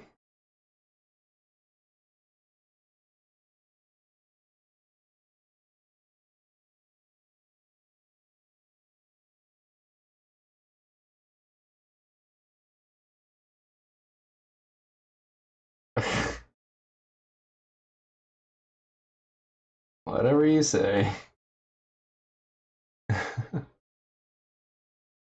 Yeah, that's fair.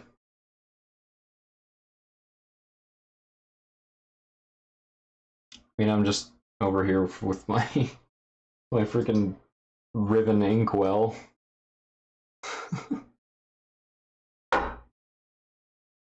Just casually playing around with a dip pen.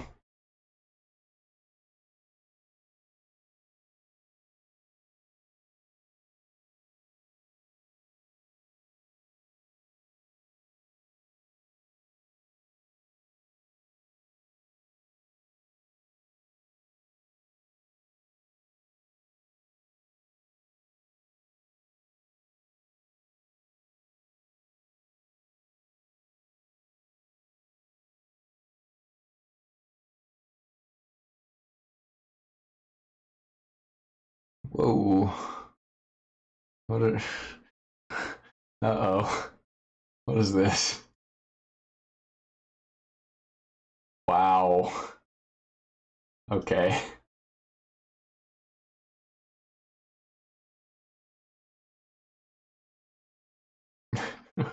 Jeez.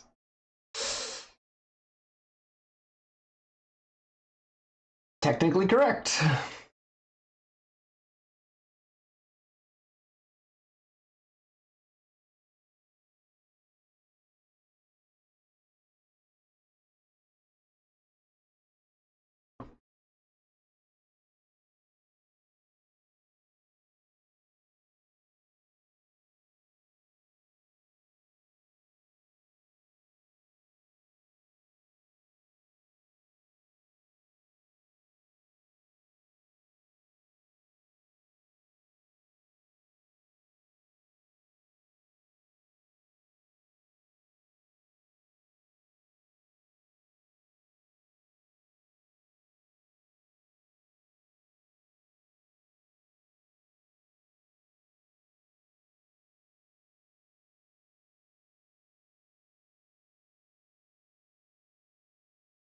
Okay.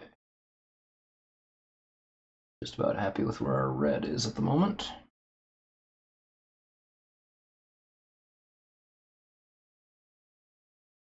Gestur.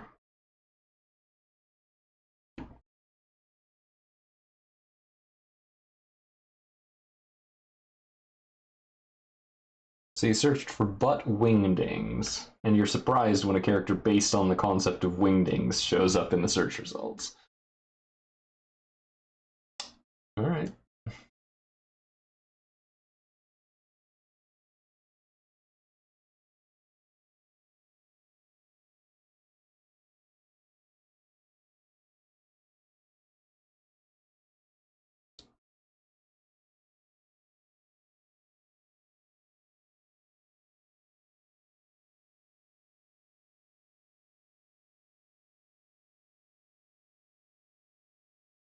You forgot that Gaster uses wingdings.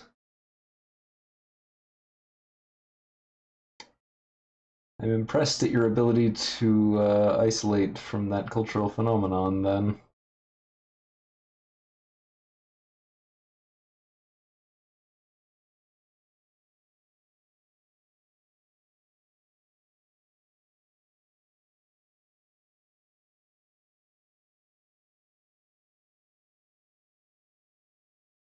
I will take a look at your link in a few moments when we are ready to switch color.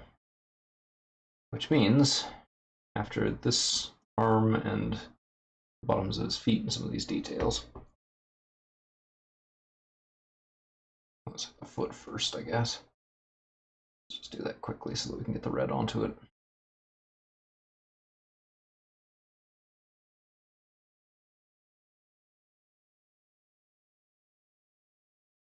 This doesn't need to be particularly nice on account of it is literally under his feet.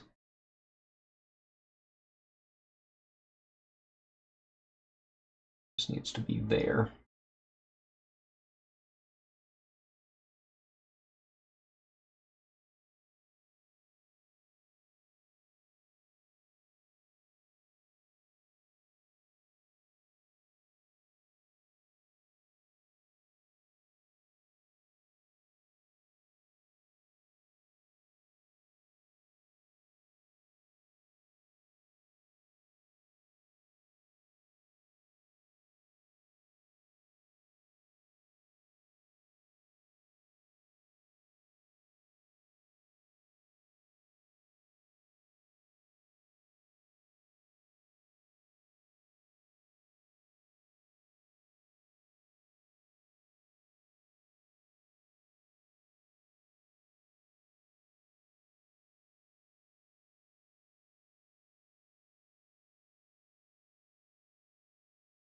Gonna have to hit this with a second coat because it's not going on very thoroughly, but that's okay.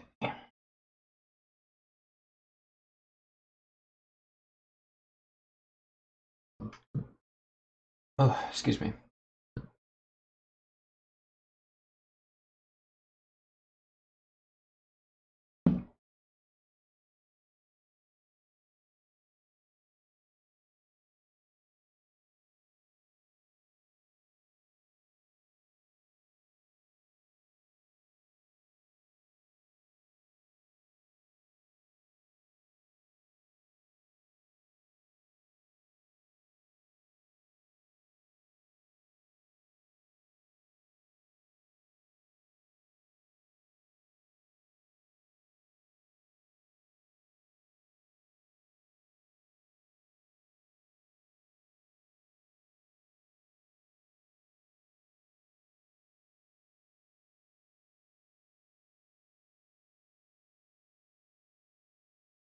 So I'm going to start with mimicry of the existing color scheme. I think they went pretty light on the gunmetal, on the legs especially. The arms I feel like are pretty good as is, but some of these bits on the legs I think could use a little bit more color, or a little more contrast, I should say. Particularly on the feet, because there's a bunch of greebles down there that don't really have any color on them in the other person's paint job.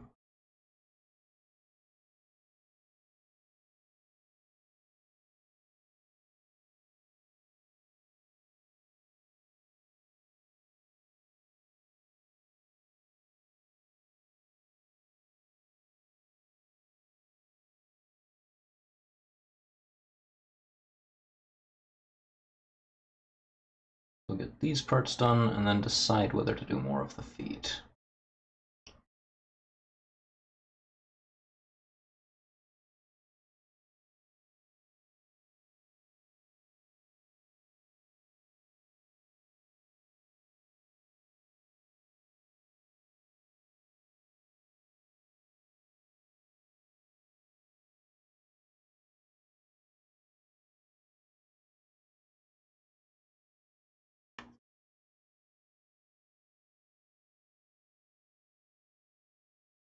Okay. About got those panels done.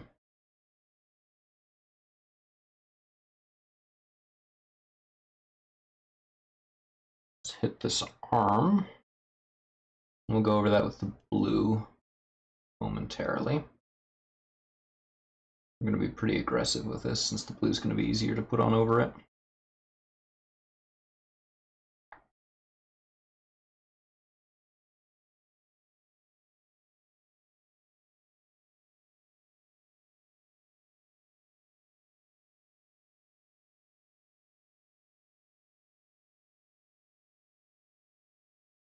Fortunately, there aren't really any details that are going to need any touch-up after the base coats are all down. Every part is base coated.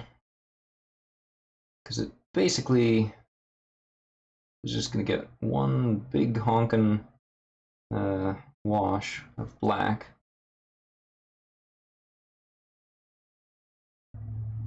Some quick dry brushing. Not complicated dry brushing. Just quick, pretty much all one color.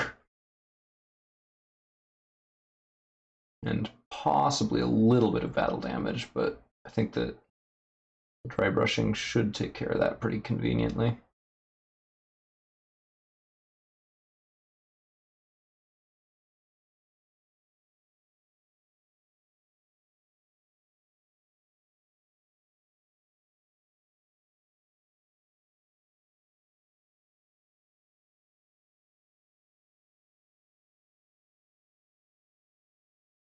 And the colored paint typically hides a lot better over metallic than the other way around.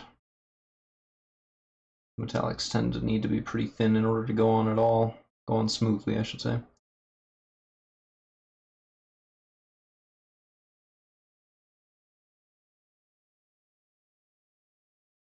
The nice thing about this greebling is that it does have a lot of depth to it, where it appears.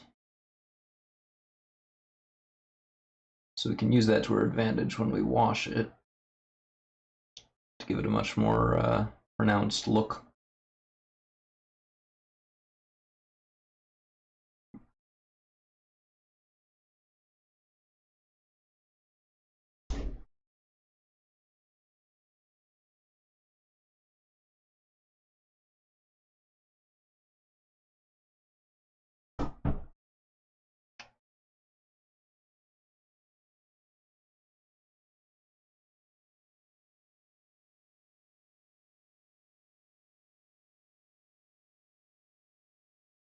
I'm actually kind of tempted to use this as a base coat to make it easier to paint over that red. Probably a bad idea though.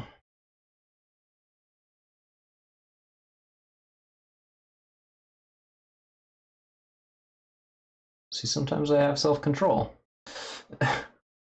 Sometimes. For being generous.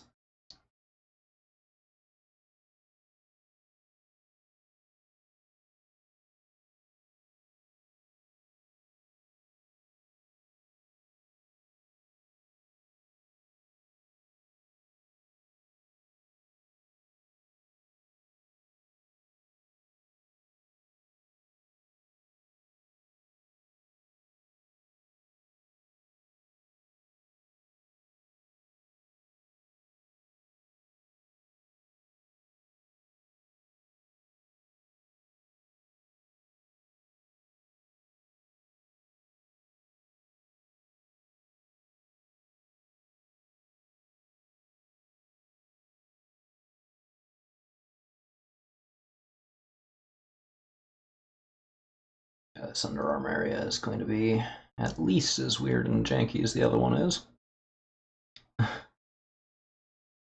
Not exactly a surprise, but I had hoped to do a little better.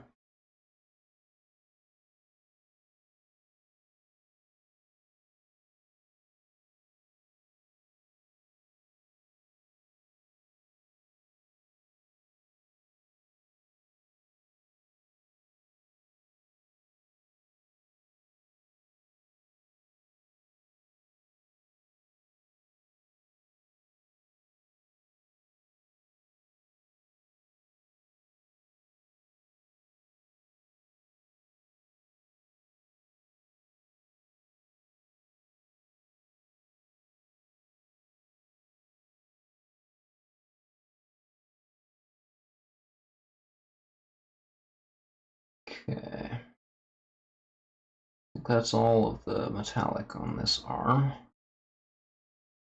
Not quite.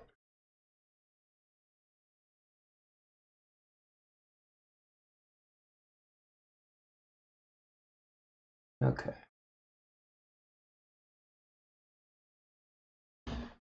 Okay. Well.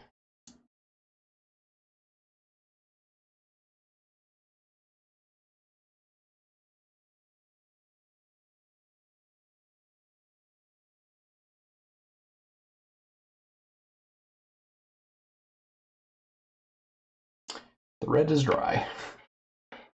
Okay. I have to mix a little bit more of that later. Not much. And before the gunmetal dries up, let's finish off this second coat underneath the feet to make sure that that's opaque. Or at least as opaque as we need it to be.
There's a hair stuck to his foot.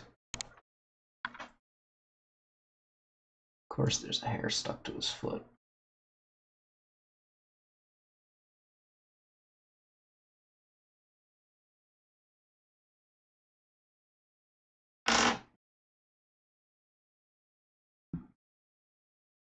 Only looks at you when you have chips. I mean, situation normal.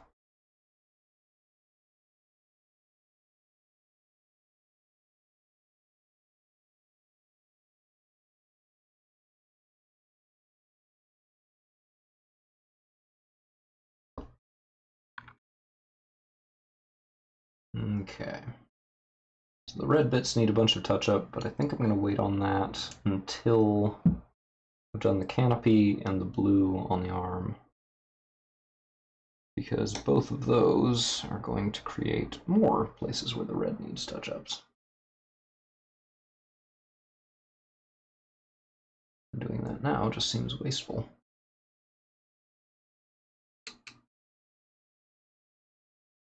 Oh. Okay. Thank you for reminding me. I actually did completely forget I was going to do that, so...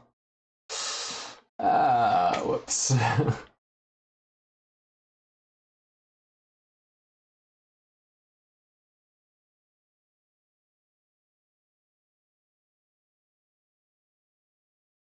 So, what now? What problem?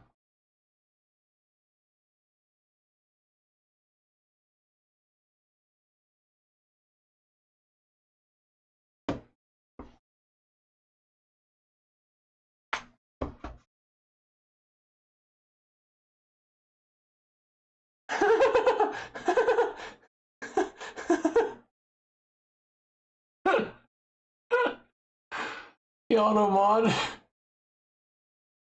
flagged the term a whole Humpties. Oh my gosh, what a goofy Automod flag. So what problem are you referring to? Do you mean that problem?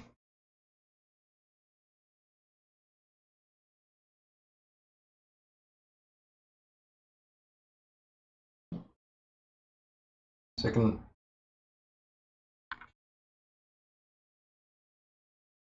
look through his own head.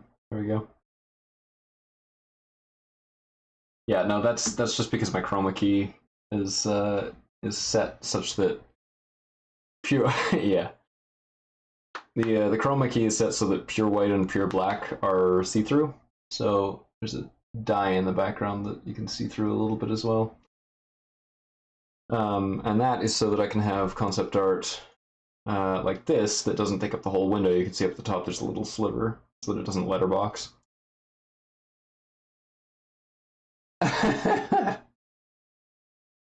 uh, you guys gotta stop being so scandalous.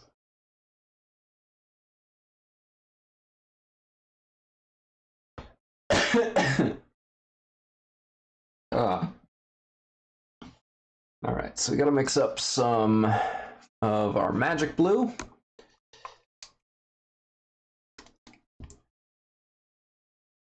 When talking about, yeah, do tell.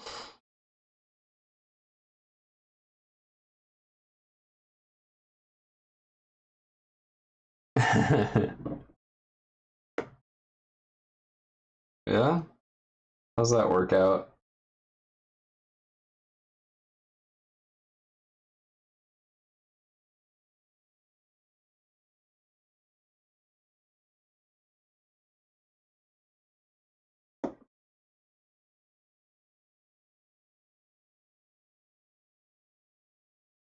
Right, but aside from that. And anyway, his name isn't Humpty, it's Iron Dumpty.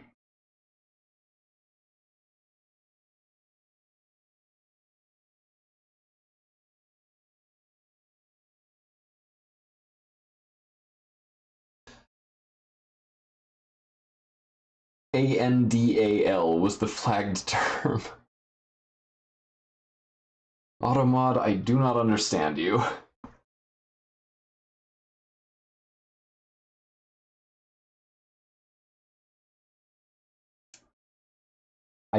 I have no answers. I don't know why.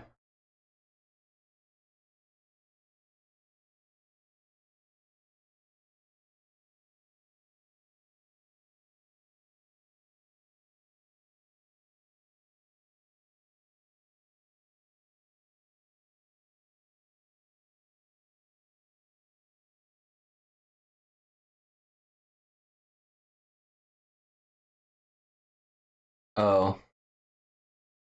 Took me a second to work out what you meant.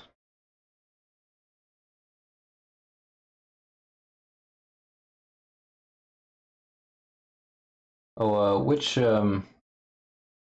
AI generated term for butt was your favorite from yesterday?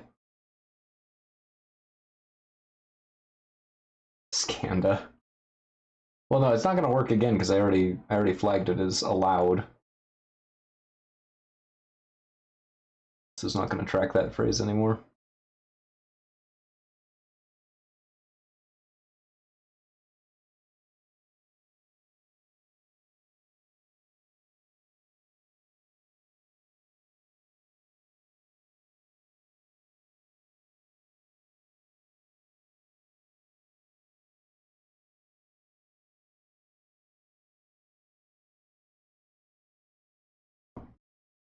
I don't understand what you mean by that. I'm doing no such thing.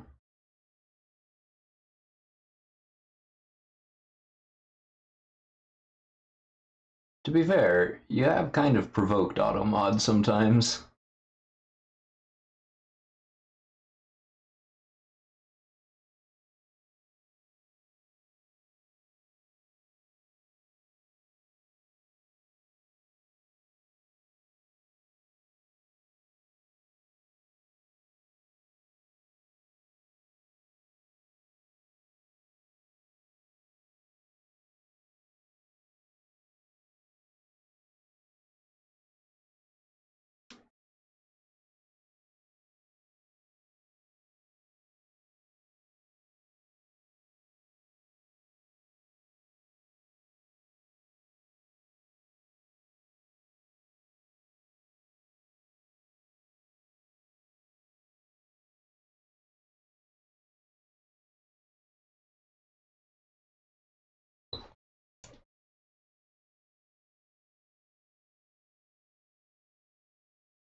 This is weird. The texture of the inside of this hand is like much rougher than the rest of them. Bombard. Yeah, I'm a fan of when it suddenly just started spitting out super long words for no reason. That was pretty good. I also like that after the two super long entries, it's just followed with bum.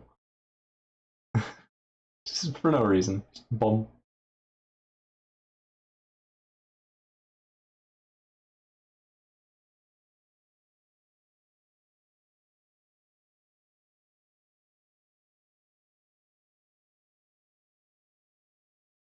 I think my favorite part of that post was having you read that post, honestly.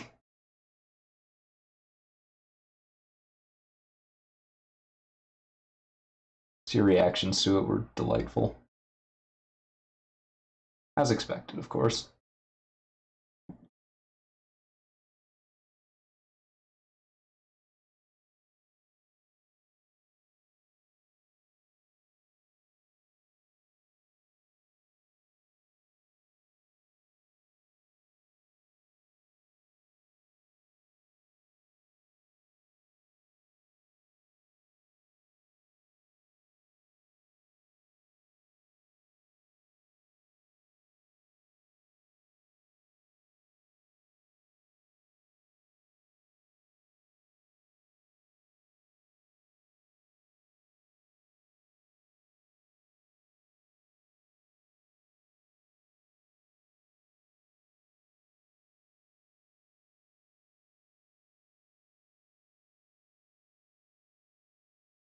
Let's get this top bit.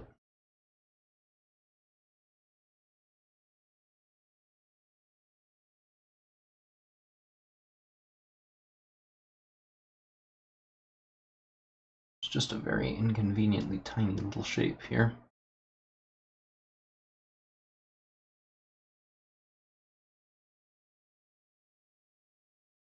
I'm gonna have to fix that up a little bit. That's okay though. Oof, that's garish. Yikes. It's been 2.5 hours and I'm still just getting the base coat done. Man. This guy is large and in charge, if you ask me.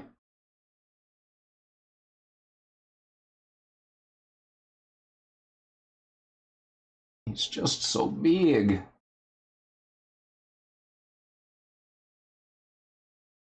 Honestly, I sort of have been. Like, I started off using that super crappy, like, 50-cent brush. And I kind of paid for it. So I had to go back over the red twice, or 3 times even. And it still doesn't look much good. Yeah.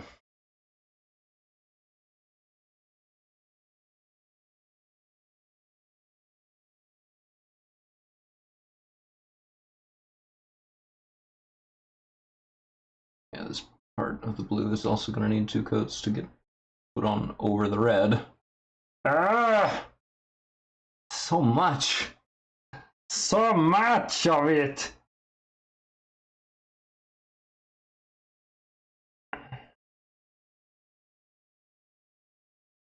But use my clean water that I normally reserve for cleaning the brushes afterwards, because the water that I'm already using just has so much pigment in it already. So much.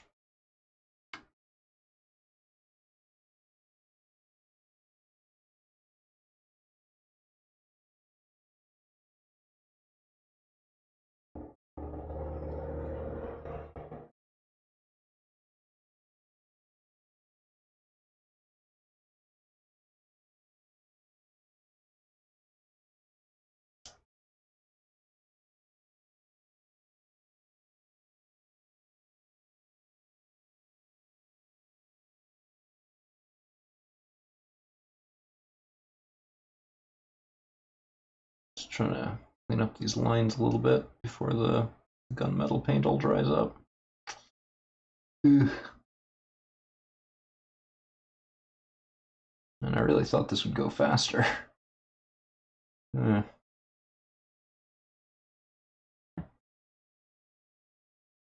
Big chonker notwithstanding.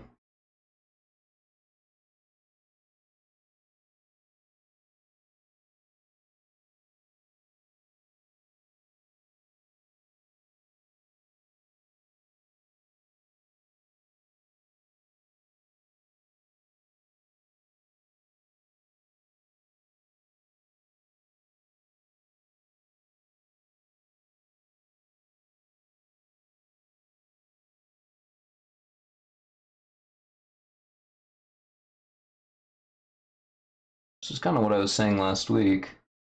I really don't have any speed painting skills. Like, it's just not how I know how to do this, you know? It definitely can be done, but just I'm not trained.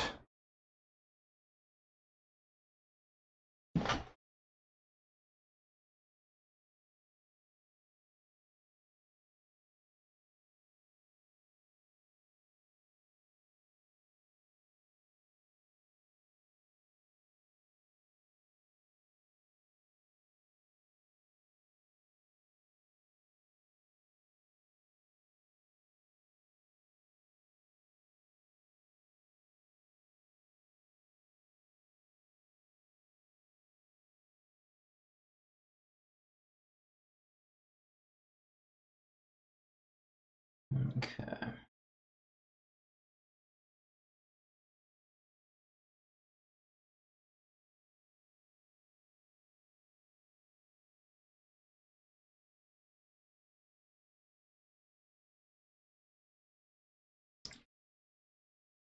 Does not help that I'm almost completely out of my gunmetal paint. It's almost all dried up.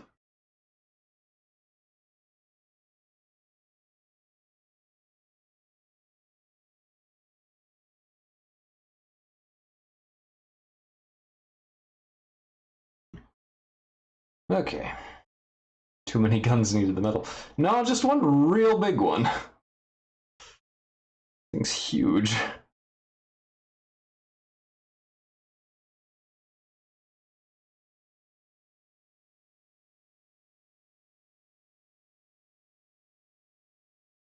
I'm going to give this blue bit a second coat so that it covers the red a little bit more thoroughly, because there's still some parts of that peeking through. And then we're going to fix the top of this, because I apparently missed that on the last run. Last once over.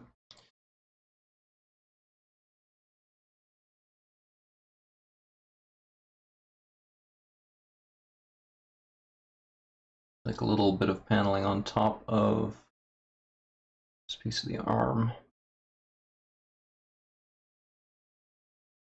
And I got one side of it mostly. For some reason I just didn't do the other side. Don't know why.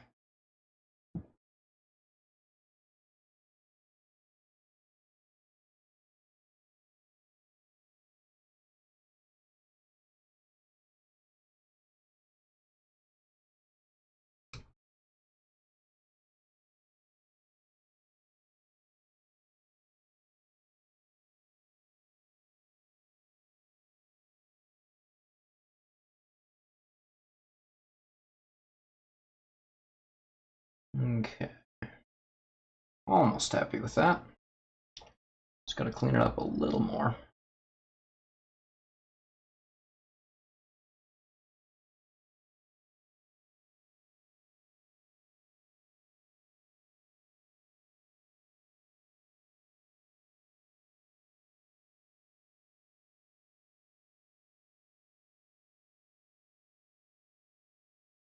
Okay. So the red around that area really needs a lot of touching up, but we don't have any red mixed right now, and I wanted to do the silver first. So, silver for the view screen. Canopy thing, whatever you want to call that. Whew! No, not black, silver.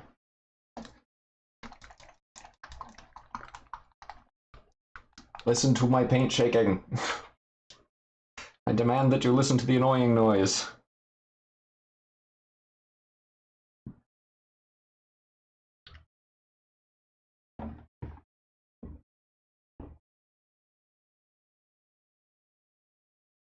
Yes, precisely.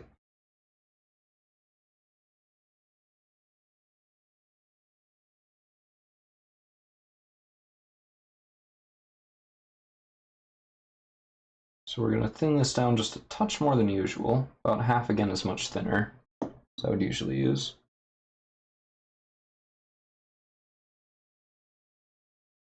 And the reason for that is because we want the pre-shading we did to show through well.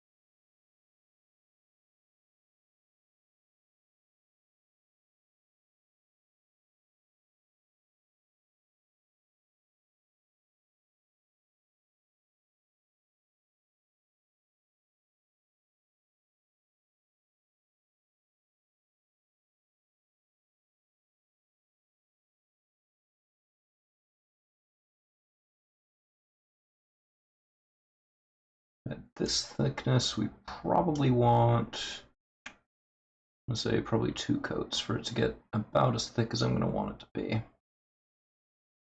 That should hopefully also give it a smooth finish as well.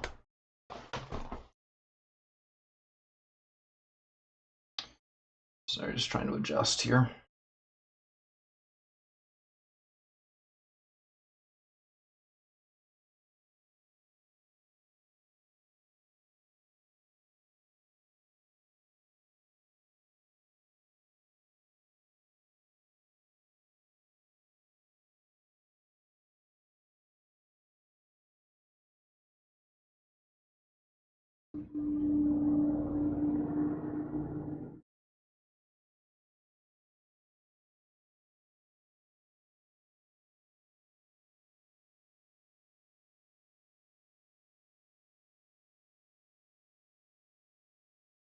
I'm going to start at the outside edges and kind of pull it in as we go.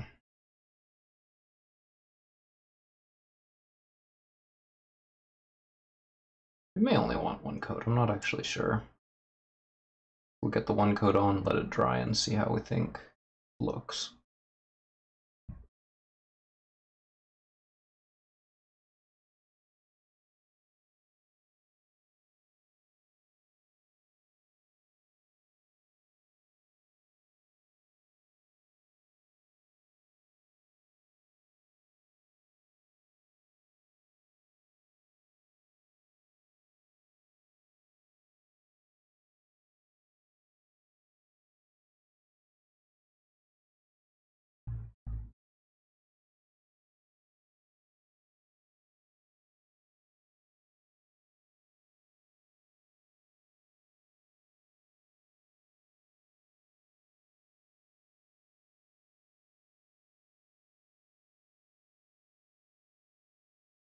Actually, this isn't bad already.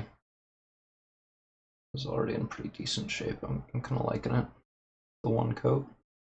So it does a better job of preserving the pre-shading, which, while it wasn't amazing, it did look pretty good. At least for the effect that I was hoping for. This isn't quite going to be that, but it's going to be as close as I think I can realistically get it with what I know how to do.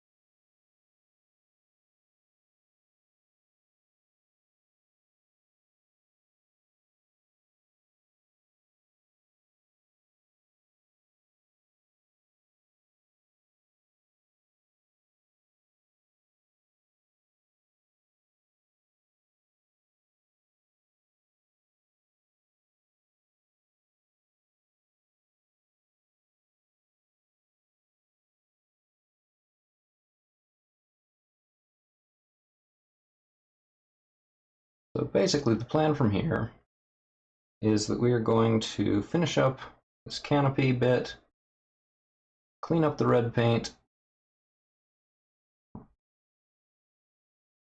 and then give it a black wash, finally. After far longer than I feel like it should have taken.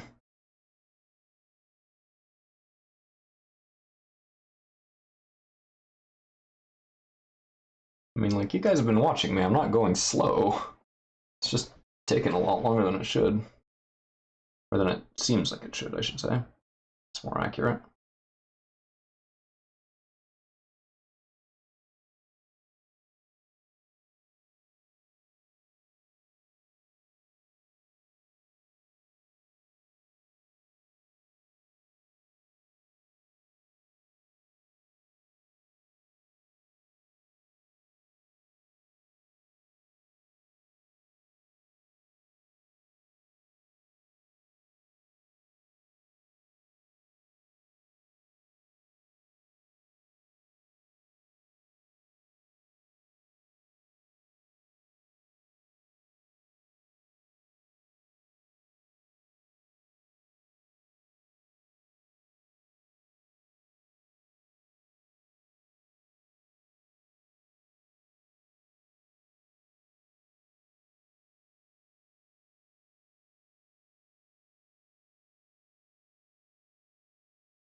Shiny metal egg.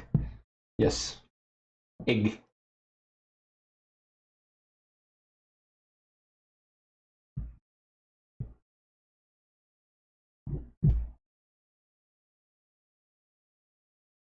There are certain places around the edge where I'm going to need to put more paint down. Mainly to cover up red that I didn't want to have there.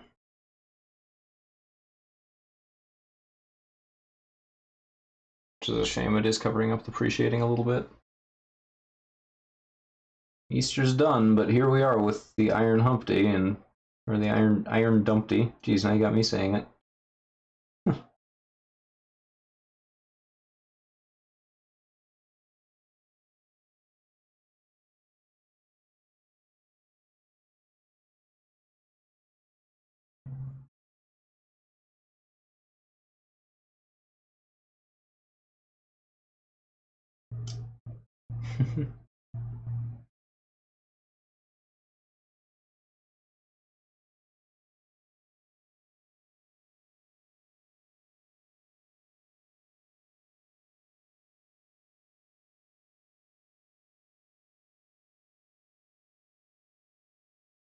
Okay. Now the red touch-ups. Oh my gosh. Just so many little places where things can go wrong. I think that's what it is. There's just it's not that like there's any one big part of this that's taking a long time. It's just that there's so many places that need attention on him.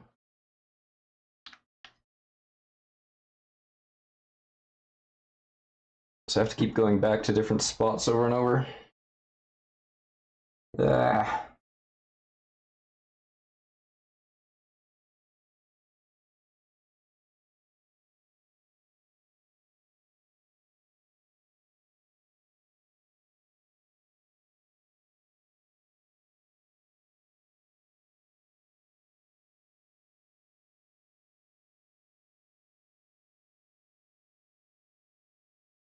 Alright. Let's get it cleaned up once and for all.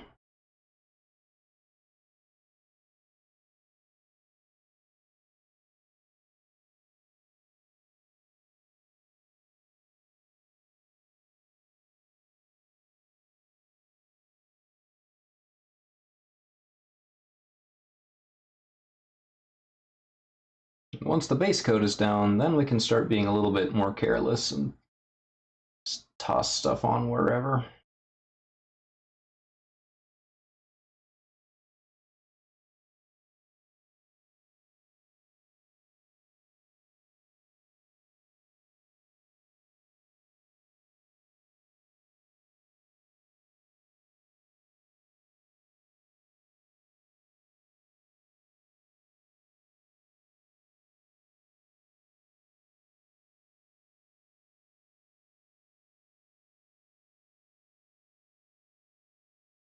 Just going to do the edge of the pod first.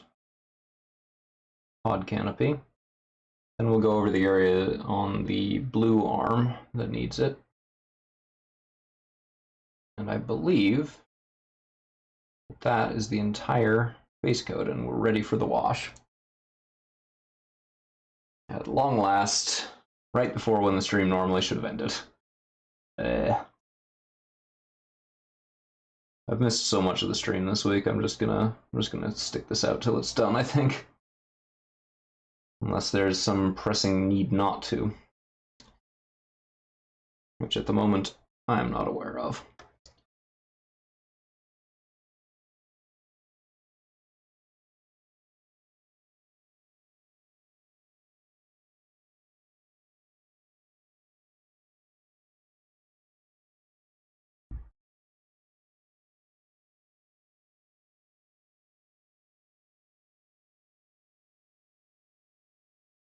Yeah, so the wash is going to be first, then the flames, then the dry. Well, then some of the dry brushing, then the flames, then the rest of the dry brushing.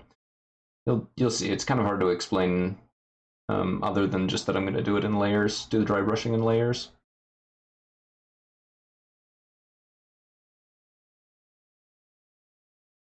But yeah, the wash absolutely needs to go on before that. Otherwise, it's not going to have the proper pop that I want it to have.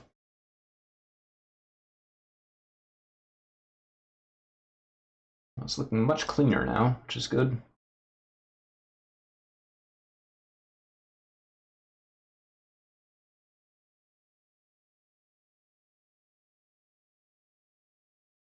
I'm not sure how apparent it was before, but it's pretty gross in some of these areas.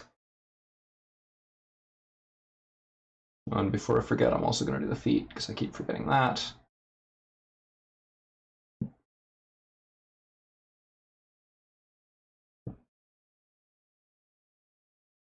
Forgetting that needs to be done. So let's just do that real quick.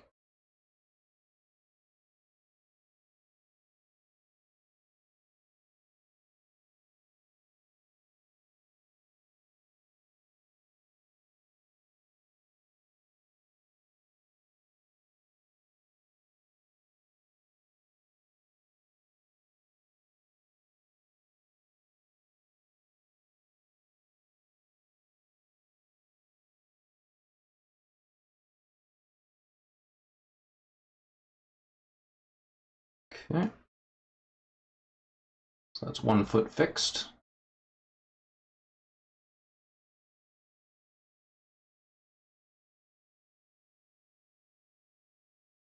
There's a bunch of bubbles in the paint down there.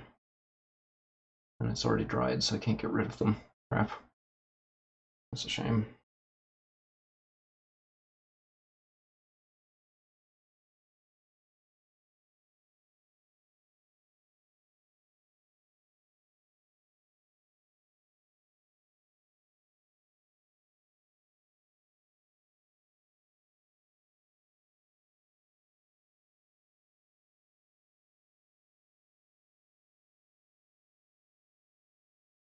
Okay.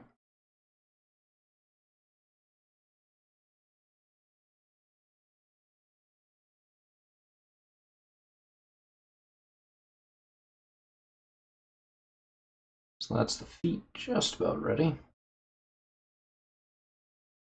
Just clear up those corners a little bit. Okay, let's just give it a quick once over for other spots needing touch up. Spot there. Sad thing is some of this is going to end up looking exactly the same as it does right now. Okay. Now I touch up the interface against the blue section. This is going to be super gross looking, but that's okay. Oh, that color is very, very bright. It actually sort of hurts my eyes to look at. Just that spot where the two colors meet, it's just like, blah. It's very bright. Especially with this fresh paint going on right next to the bright blue.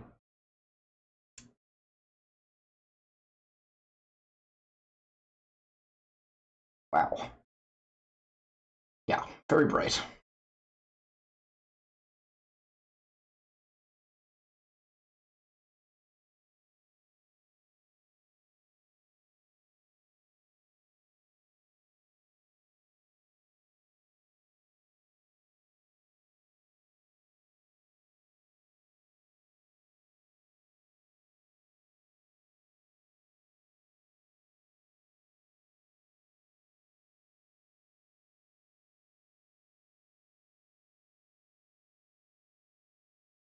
Okay, just one more little spot to touch up.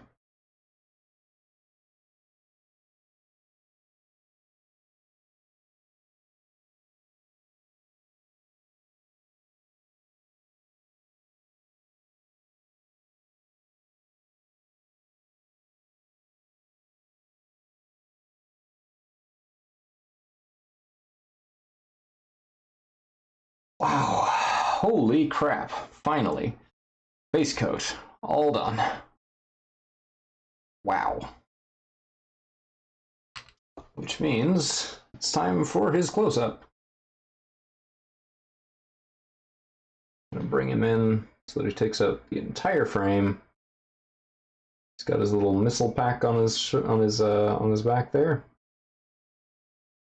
Got a blue arm. These doofy looking legs.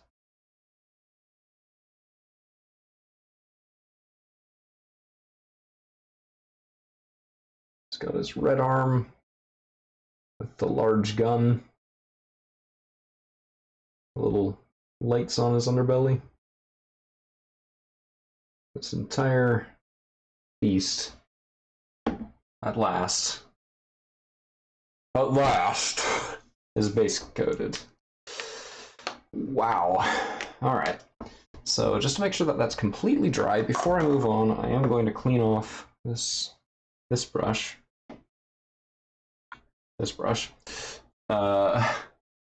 With the soap.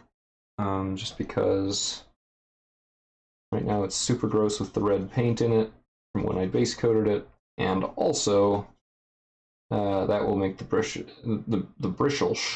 bristles very stiff, which will make it hard to apply the wash without messing up the existing paint. So the less of that, the better.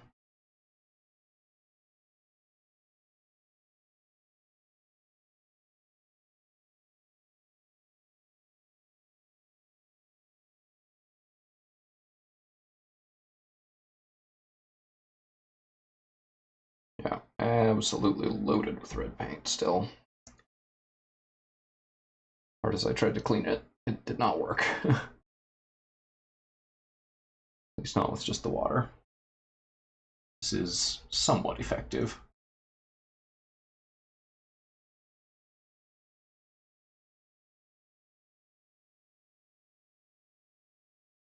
So after this guy is done, we've got completing the 3 Zoalans I've already started, which I have not had time to do yet, but I'll try and get to that over the weekend.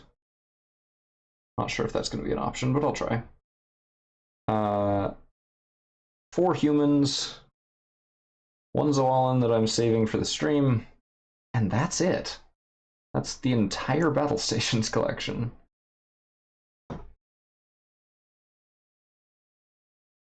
Which is kind of crazy given how long I've been working on this.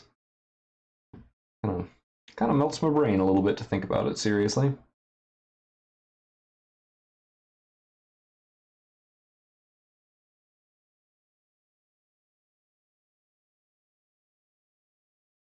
There's been, there's been a lot. This is kind of what I learned on initially. Where I first started with proper mini painting. Proper. I should say where I first tried to start with proper mini painting. It is not very good, what I did at the beginning. Some of it's okay, but most of it is not the greatest quality ever. Alright. We have our... Get it in focus.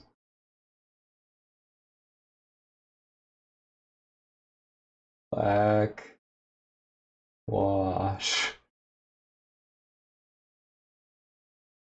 Black wash. Where are you in focus? Where are you focusing, camera? Are you like focusing clear back here? Can't tell.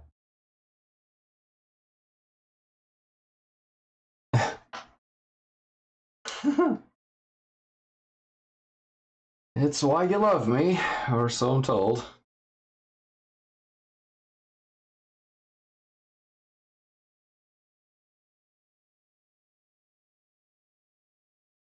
Okay, so I've put out what is, for this kind of project, a crap load of black wash, 10-hole drops, which is a lot more than I usually use. Most figures take maybe 3 or 4 drops of wash. So this is a lot.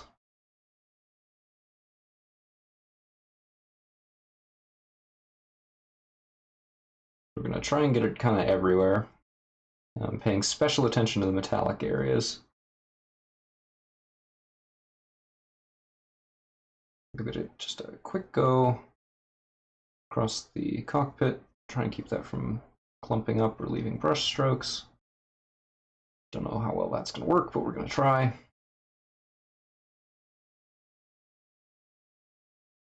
Not even sure I want to keep it there. Might have to pull some of that off.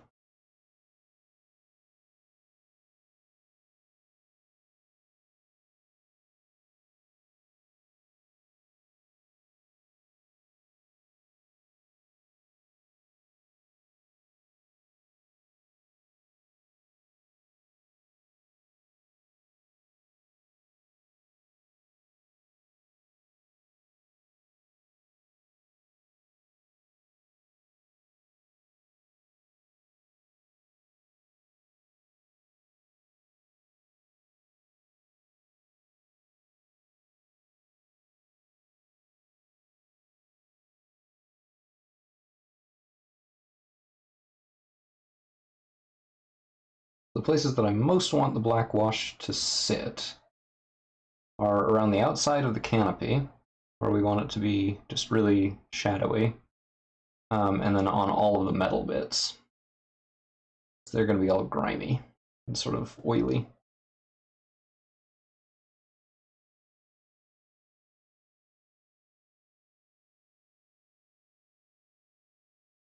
Obviously we want it in the crevices as well, just all the little bits between bits.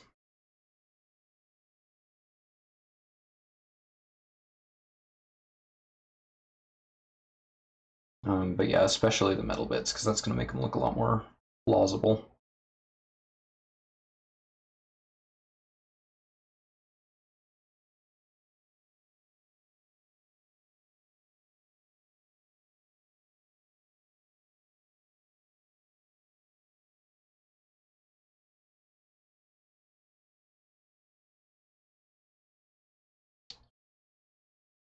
And this is going to look like a pretty huge overcorrection, at least until it dries, possibly afterward. But that is okay, because we're also going to dry brush it in its original colors over everything, so that the metal bits on the outsides are shiny, despite being grimy and oily. They're also going to have some shine to them. The colored bits are still going to have their color.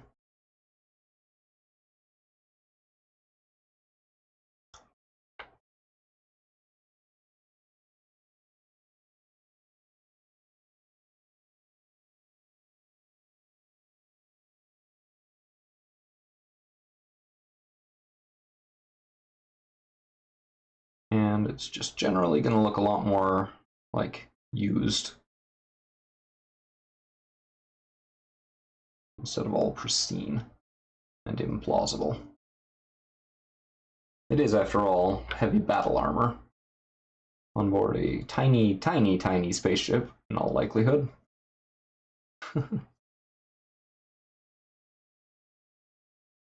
Far be it from me to tell you how to use your minis, but it's probably going to be on a pretty small ship. Just knowing that game.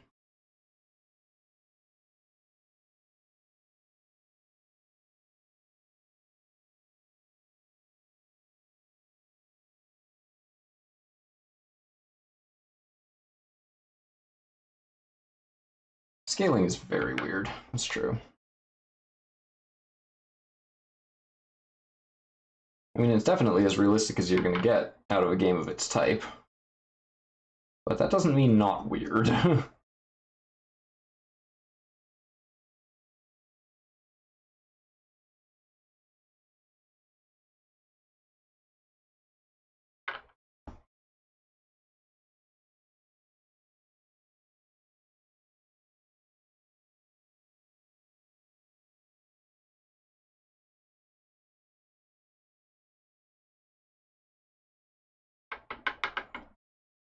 Man. That's 10 drops used, and I'm not done. Need another 3, maybe 4 drops still. Wow. Wow.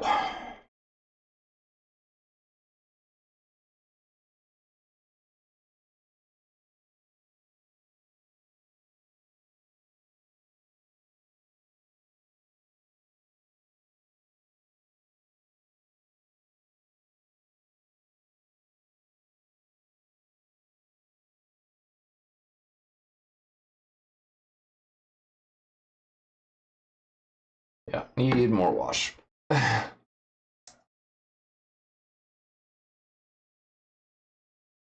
give it 3 more drops for now, just so we don't waste any.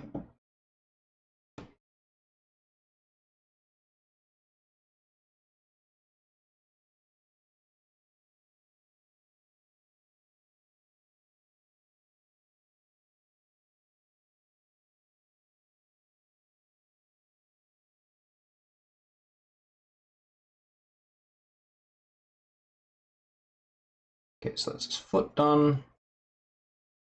Let's get his arm.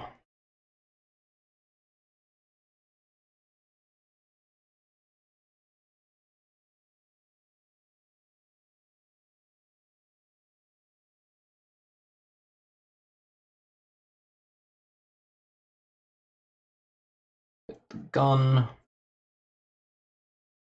Yeah, exactly. Yeah, you get it.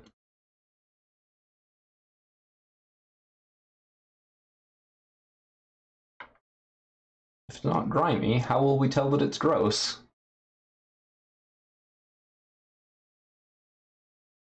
How will we tell that it's realistic and dark if it isn't covered in oil?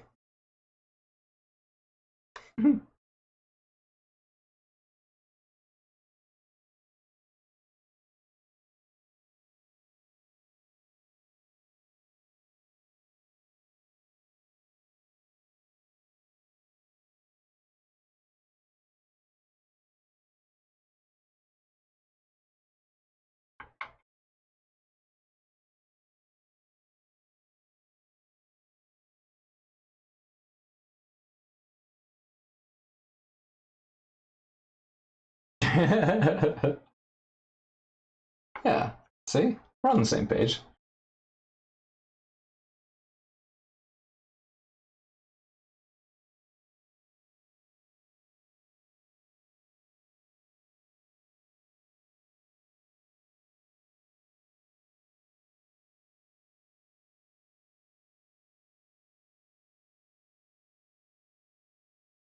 And yeah, you were absolutely right. He does have a case of the bendy gun. Alright, so now he needs a little bit for that. Woo! Did a little dance on me there. Needs a little bit for that to dry before we go after him with the dry brush.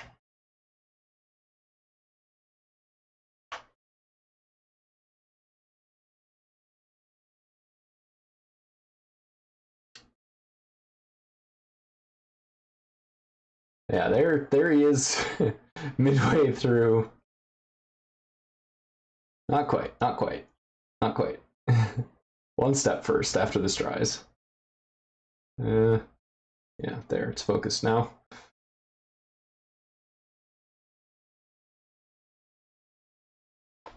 One more step. It's not going to be long. It's not going to be long. I just need to dry brush on each of several colors.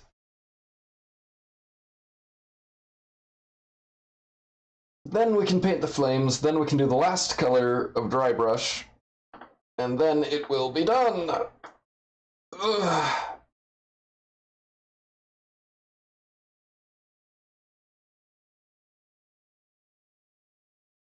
Sorry, that sounded weird, I was stretching.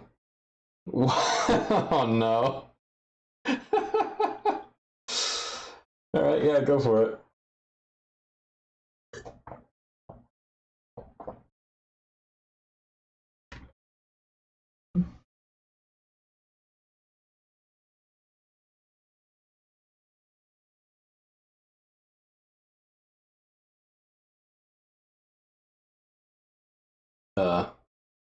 What is slorp?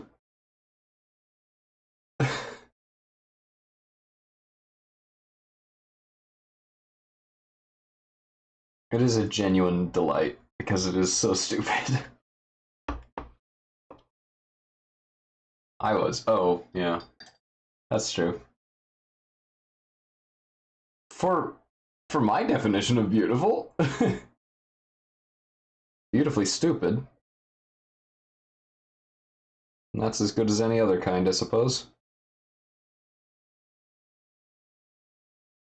See, it's art appreciation, you know? Okay. Some of this is dry enough to get started. So in order to save time, we will do that.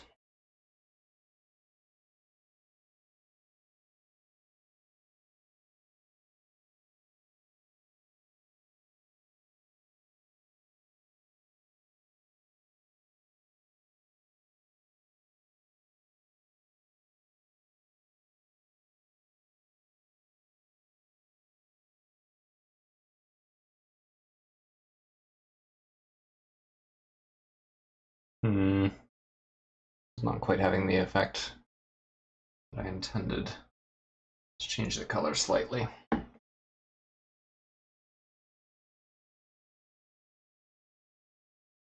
Dare to be stupid.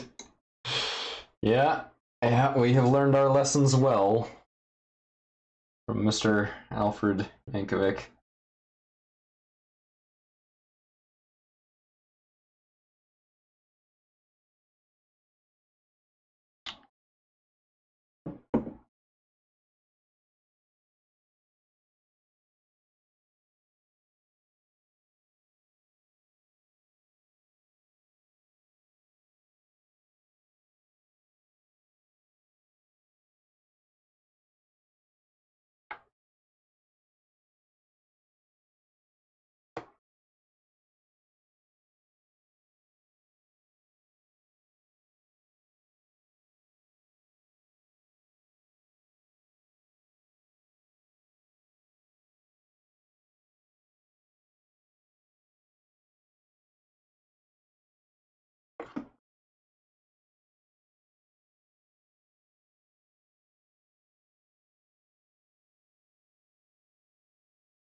Okay. Hopefully that gets me about the color I want.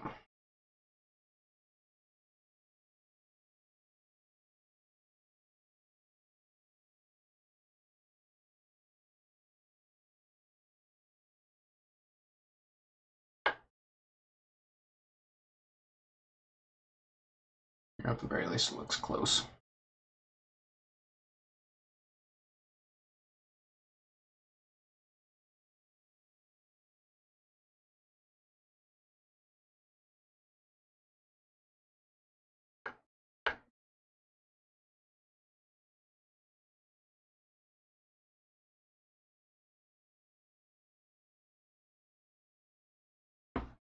Alright, take two.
So I'm just kind of powering through this dry brush here.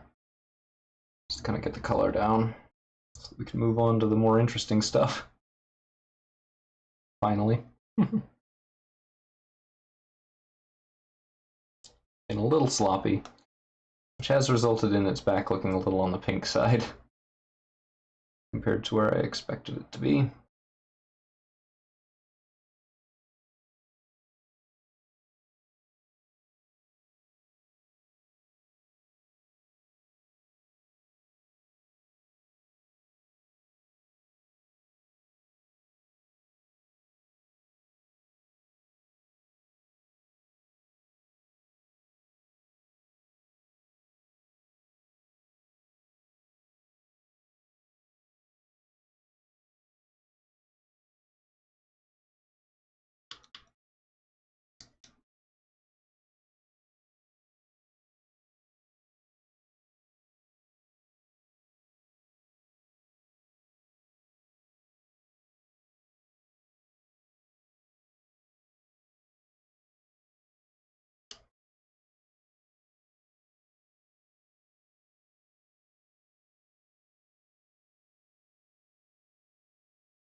Okay. I don't know if I should be honored or embarrassed.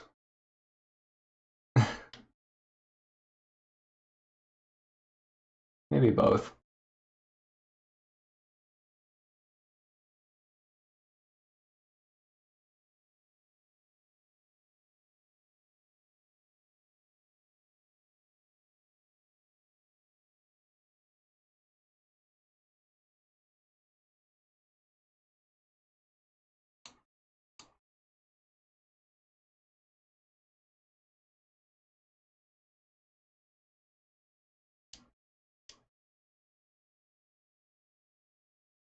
Very hype painting. Yeah, it sounds that way. Like I said, I don't quite know what to think. I don't think it's bad necessarily, but I am confused by it.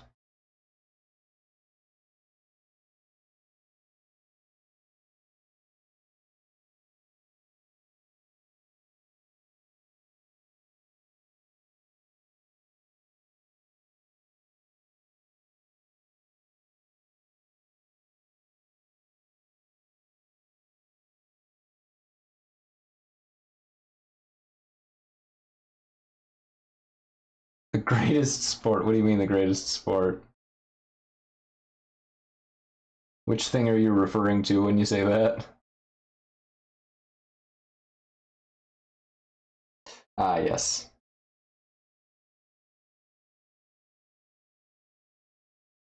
I hoped that's what you meant.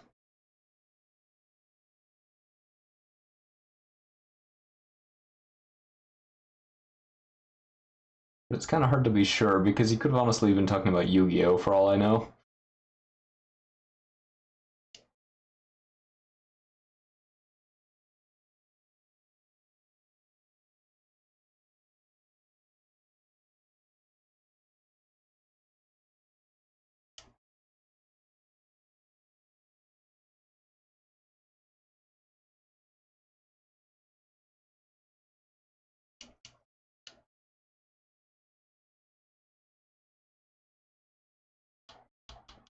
Oh,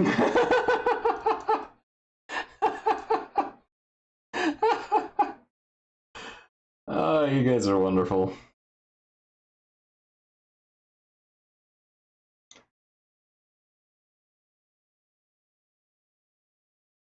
I knew you wouldn't disappoint me.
Okay.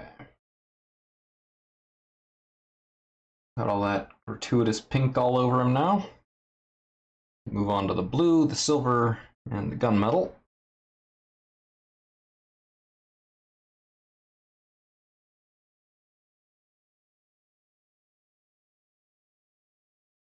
My poor thrashed brush. Oh boy.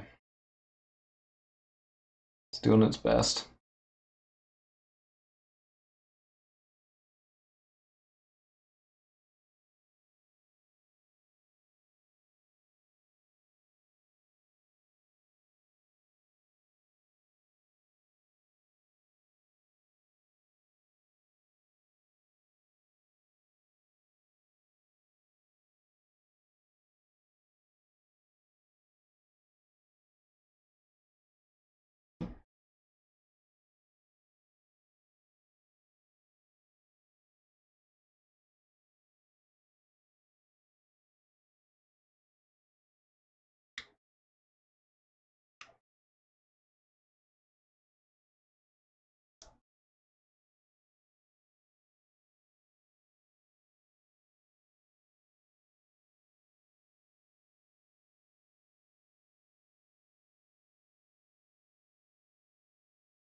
Okay, and lastly, that shoulder bit.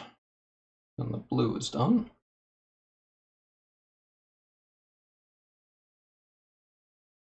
Does look rather pink.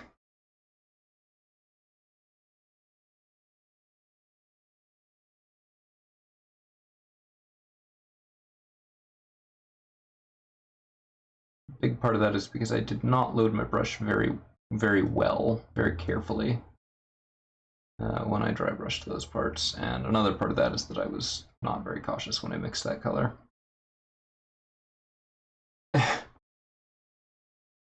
There he is with his dry brushing. You can see what I meant about lightening his colors back up.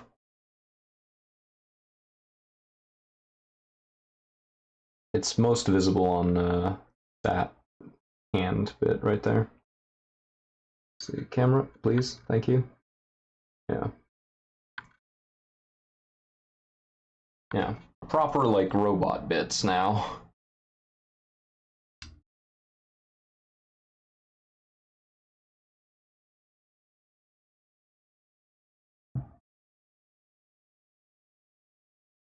Which finger? He's only got the one. No, that's not true. That hand has two fingers. It's got this front finger and a side finger. I genuinely cannot imagine what you can do with two fingers that are not opposed. The only finger. Giving us the only finger he's got.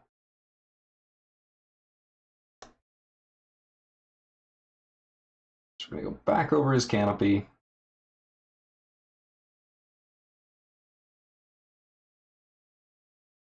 pretty heavy coat of the silver. Not completely solid, of course, but certainly thicker than a normal dry brush. We're gonna act like we're dry brushing it. Frodo of the one finger.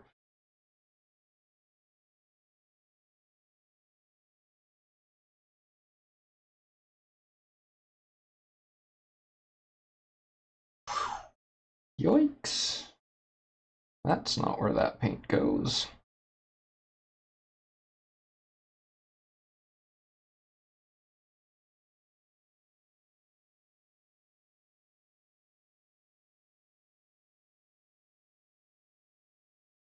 Get that out of there before it causes a disaster.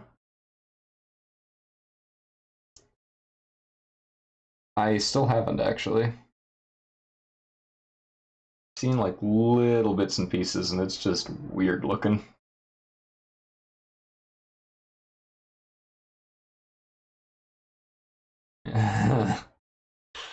Oh boy. Yeah. Knew you were gonna say that. Culture. Oh boy.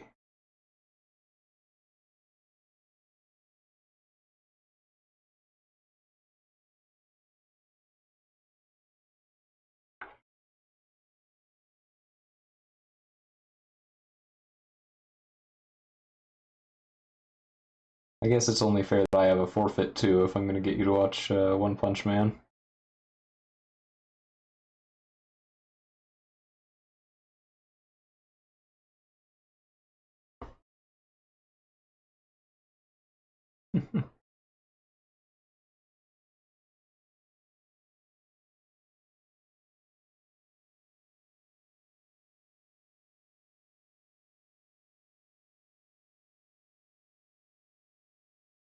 I mean, like you're already gonna watch it for somebody else, but it's only fair. Fair's fair.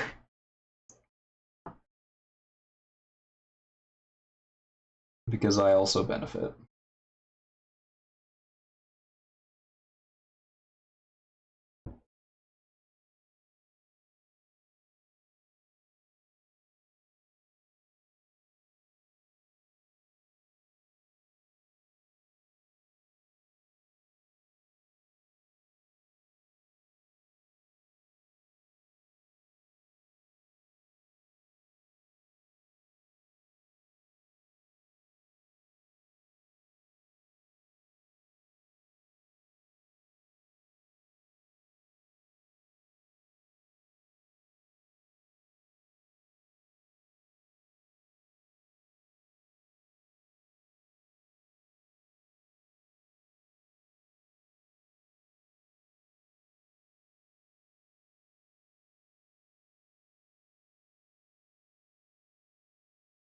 Alright. I think I'm happy with the canopy.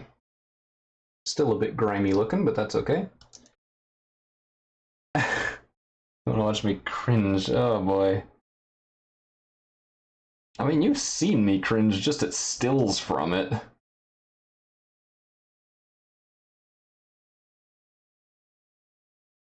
Oh, I beg to differ.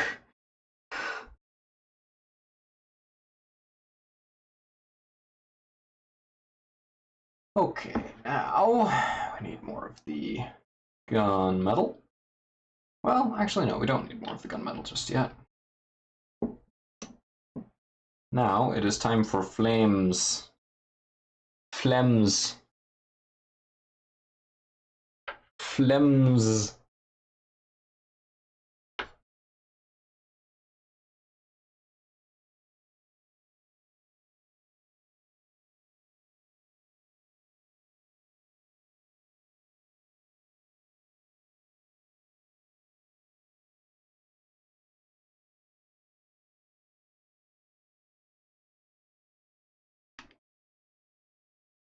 So we're going to start with the same bloody red. I'm going to use orange fire and sun yellow.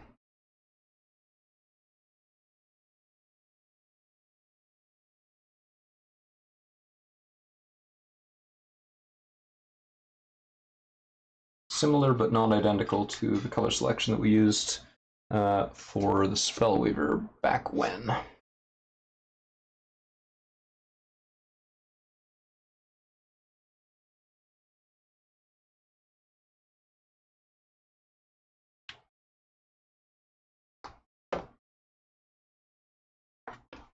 Colors 6, 8, and 10, if you're wondering.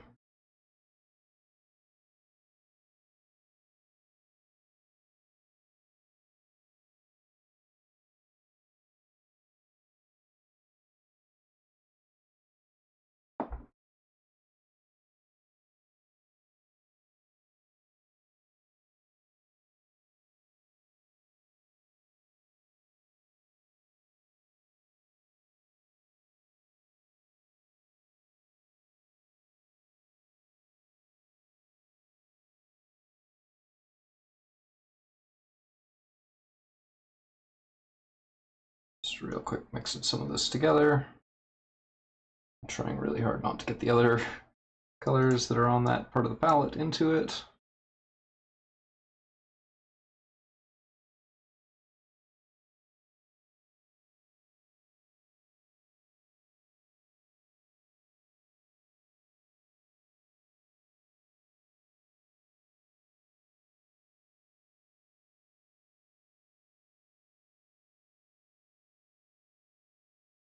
All right.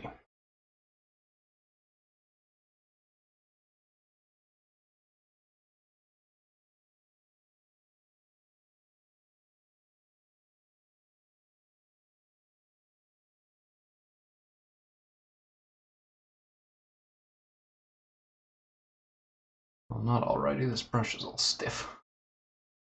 Paint dried in it. Haven't used it enough tonight.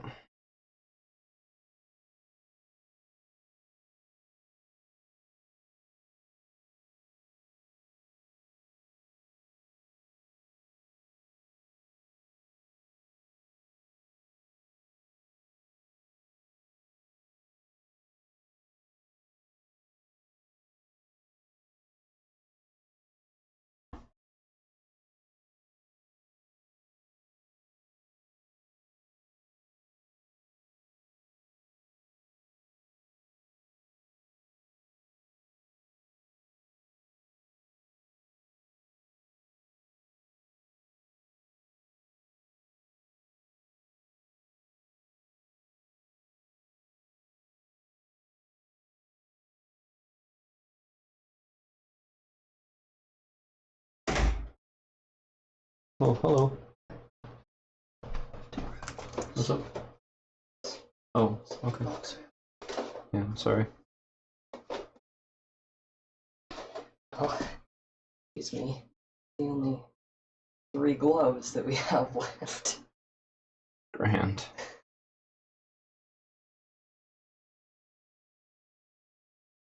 So, get more gloves then? Yeah. Okay.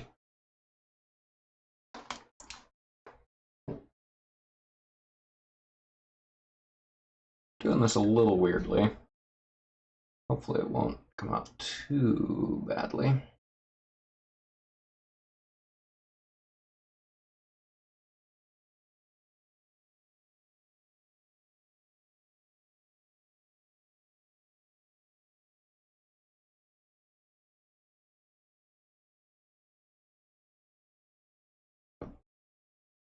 Time for doggo update. I don't know. But Mel just passed through, so we can find out.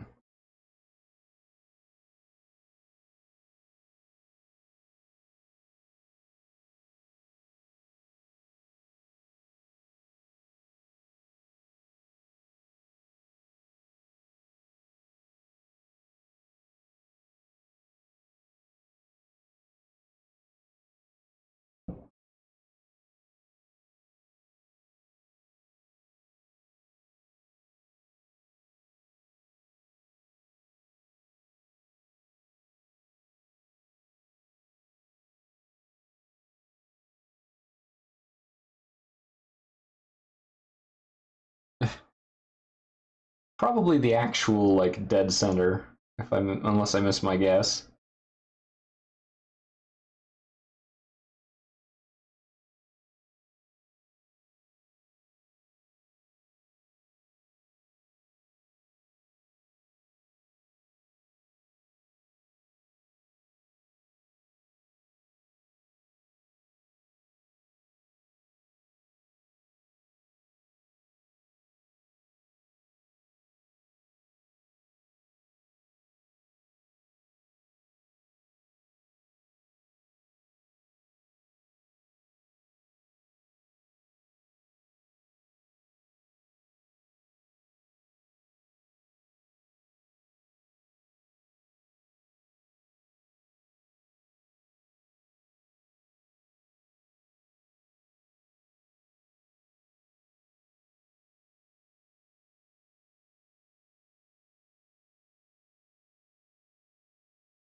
Okay, okay, getting there.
So I'm not saying too much during this because I don't know what to describe about my technique other than just it's bad. I think the effect overall is coming out pretty okay, but the technique is not great.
I'll call that passable.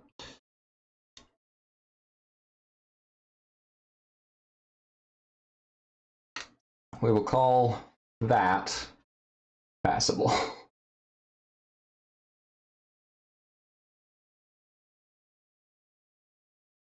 It looks absolutely stupid, and I kind of love it.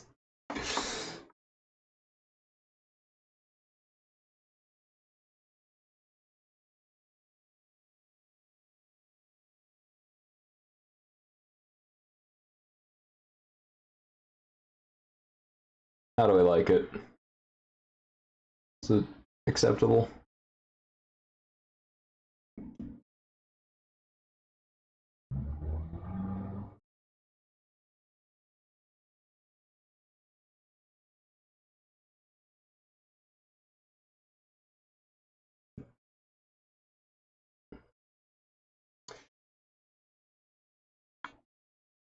Glad you guys like it. I'm not sure if I do, but I'll accept that you do. All right, now we dry brush everything with gunmetal. Beauteous.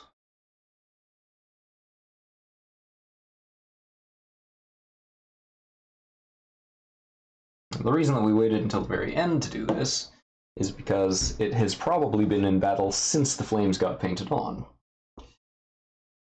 And might have a little bit of metal scarring around that.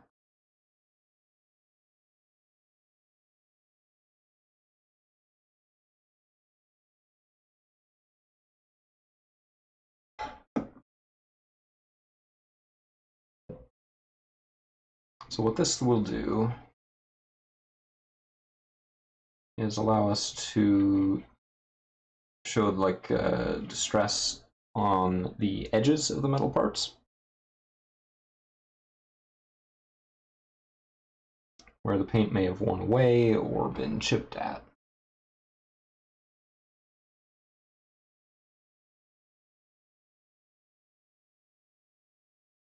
It will also let us clean up the existing metal bits.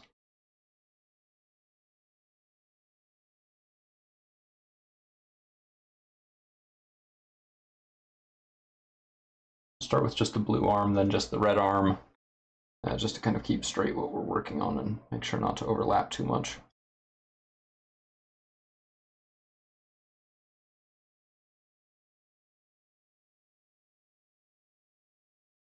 And this way we also retain all of that shadow that we took all that time making sure was right.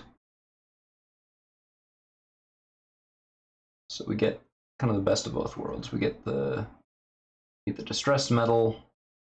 Metal looks still shiny, but it doesn't look either pristine or like gross and grimy. Only we get a little bit of each.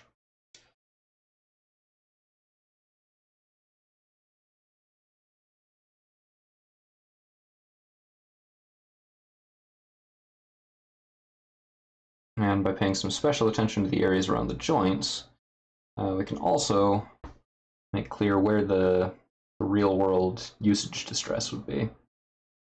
So like under here, add a lot of this, because that's a rotary piece. It's going to do a lot of moving. So particularly on the edges of that, we're going to get a lot of this gunmetal sort of smeared around to indicate that it's been that the paint job has been damaged a little bit more than elsewhere.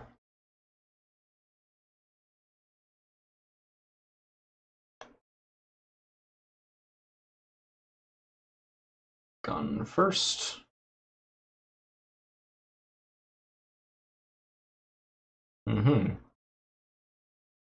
It's a common trick for like making sure that metal stuff, like vehicles and whatever, look properly distressed. You can imitate like paint chipping by adding on a little bit of dry brush. Yeah, not wrong.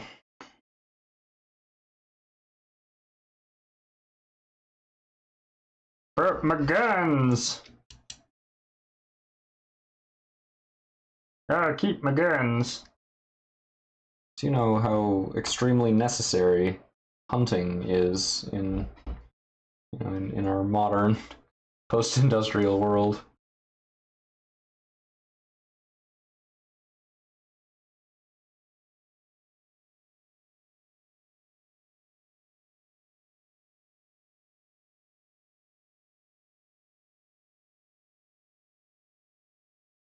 All right.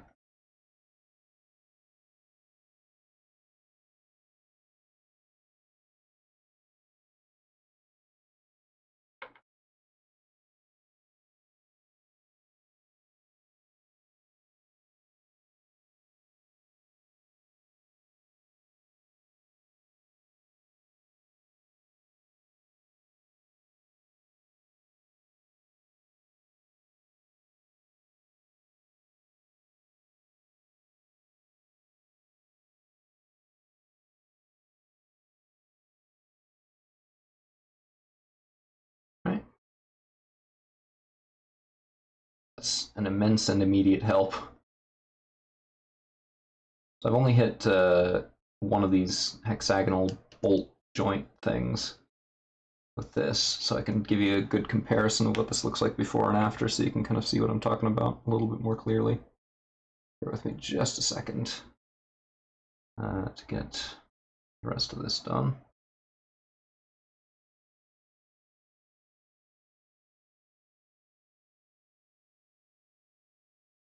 Niche? Nice. Nice what?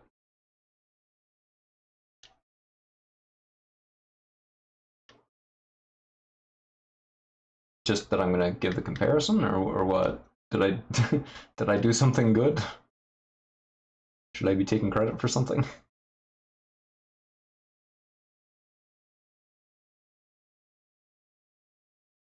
Ah, good. Yeah. Okay, let me clean the brush real quick so that doesn't dry into it too badly. Oh, why? Lighting. What? I don't know what you're talking about. If you mean this, I haven't shown you yet. So on this hip joint, you can see how some parts of it are really shiny, like particularly, basically wherever there's a line or an edge, there's a lot more shine to those spots. Yeah, the arms are both pretty much done. The right arm needs a little help, but we're comparing that joint. So on this side, you can see it's not like that. It's all grimy, but it looks like the paint is still all totally intact.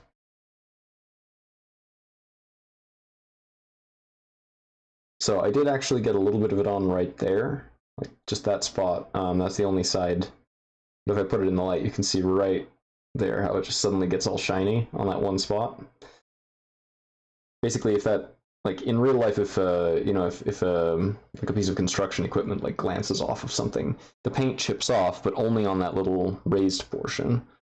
And so whenever there's those hard edges, they get chipped away, rusted a little bit sometimes, and that's sort of the effect that you get. So to mimic that, what we do is we take a metallic color that represents the metal underneath, in this case gunmetal.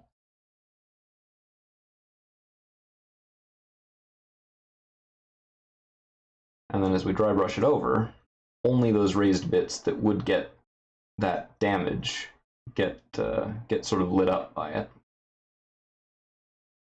Well, unless I accidentally drag the paint through a little bit of water and wet it down and it gets everywhere, but that's a different thing.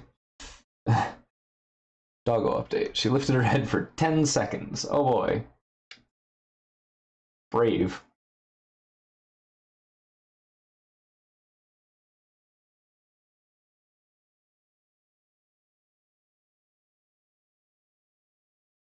Active and very impressive indeed.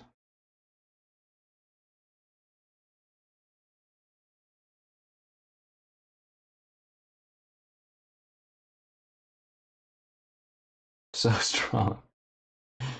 Yeah. I mean, honestly, after the day she's had, it probably was kind of an exertion. At least from her perspective. Just, oh, everything is happening today. I had to go to a bad place and be around dogs. And I got left at home for so long for no reason at all, and everything is bad.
Okay.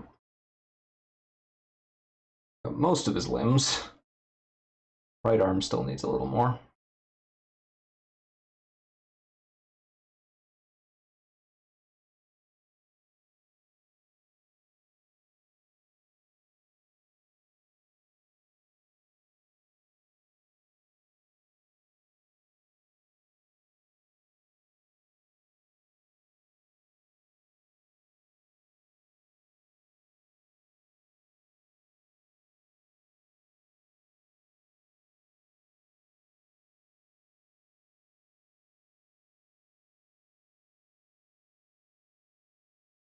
Okay. Now we can move on to the back and the stuff on its head.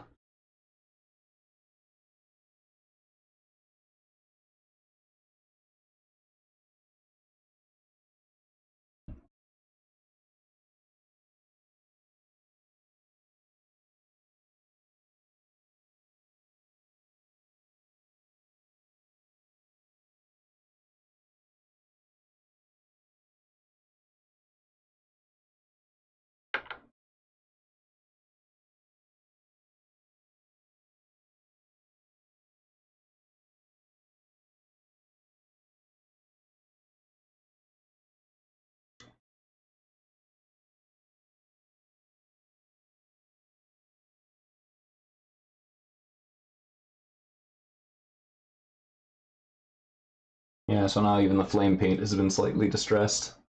Not much. We don't want it too much, but we want it to be noticeable. It's not really going to be visible on the camera, unfortunately, because this is not an effect that the camera captures very well.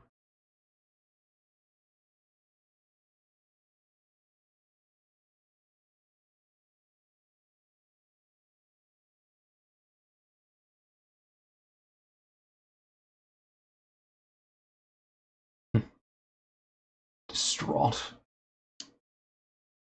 Oh no! Metal!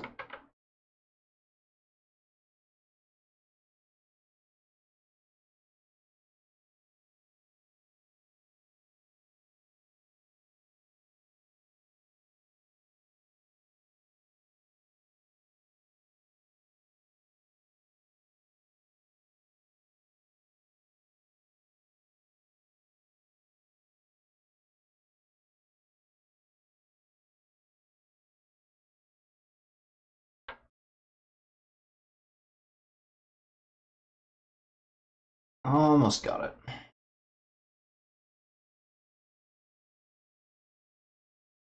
Almost, almost. We're close. Just a little bit left.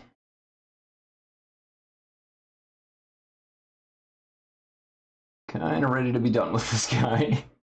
So it's just as well.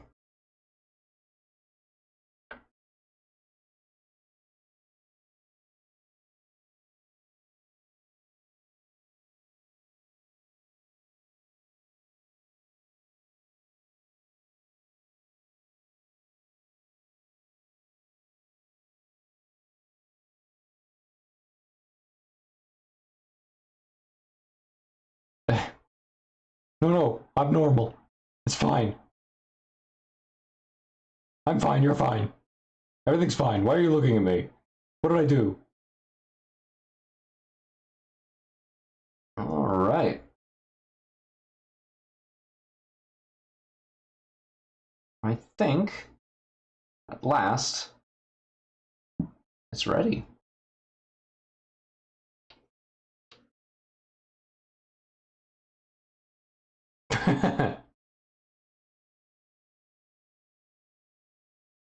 Egging? What is egging?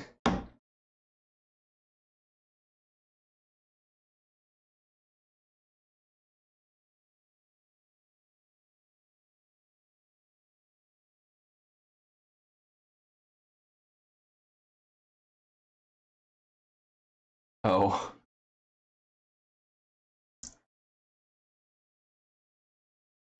Alright, so let's bring in the focus a little bit.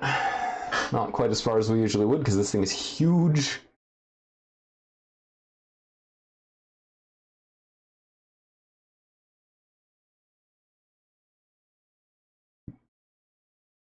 It's all torn up and gross and gritty and realistic-ish. Very grime.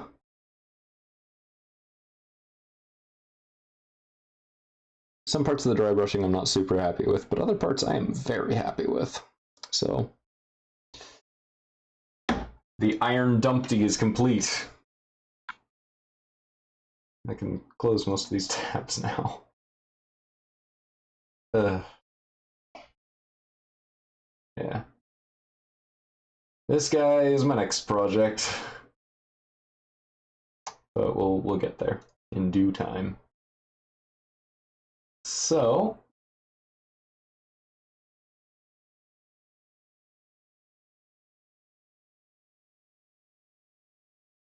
the Iron Dumpty is done.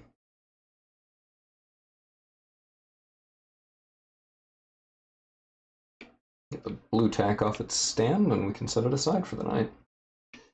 So, with that, I think we're going to be done for the night. I'm not sure exactly how much I'll be able to do over the weekend, and there's a bunch of stuff that's dependent on. But whatever's left is what I'll be back with on Monday. So have a lovely evening, everybody. Iron Dumpty says goodnight.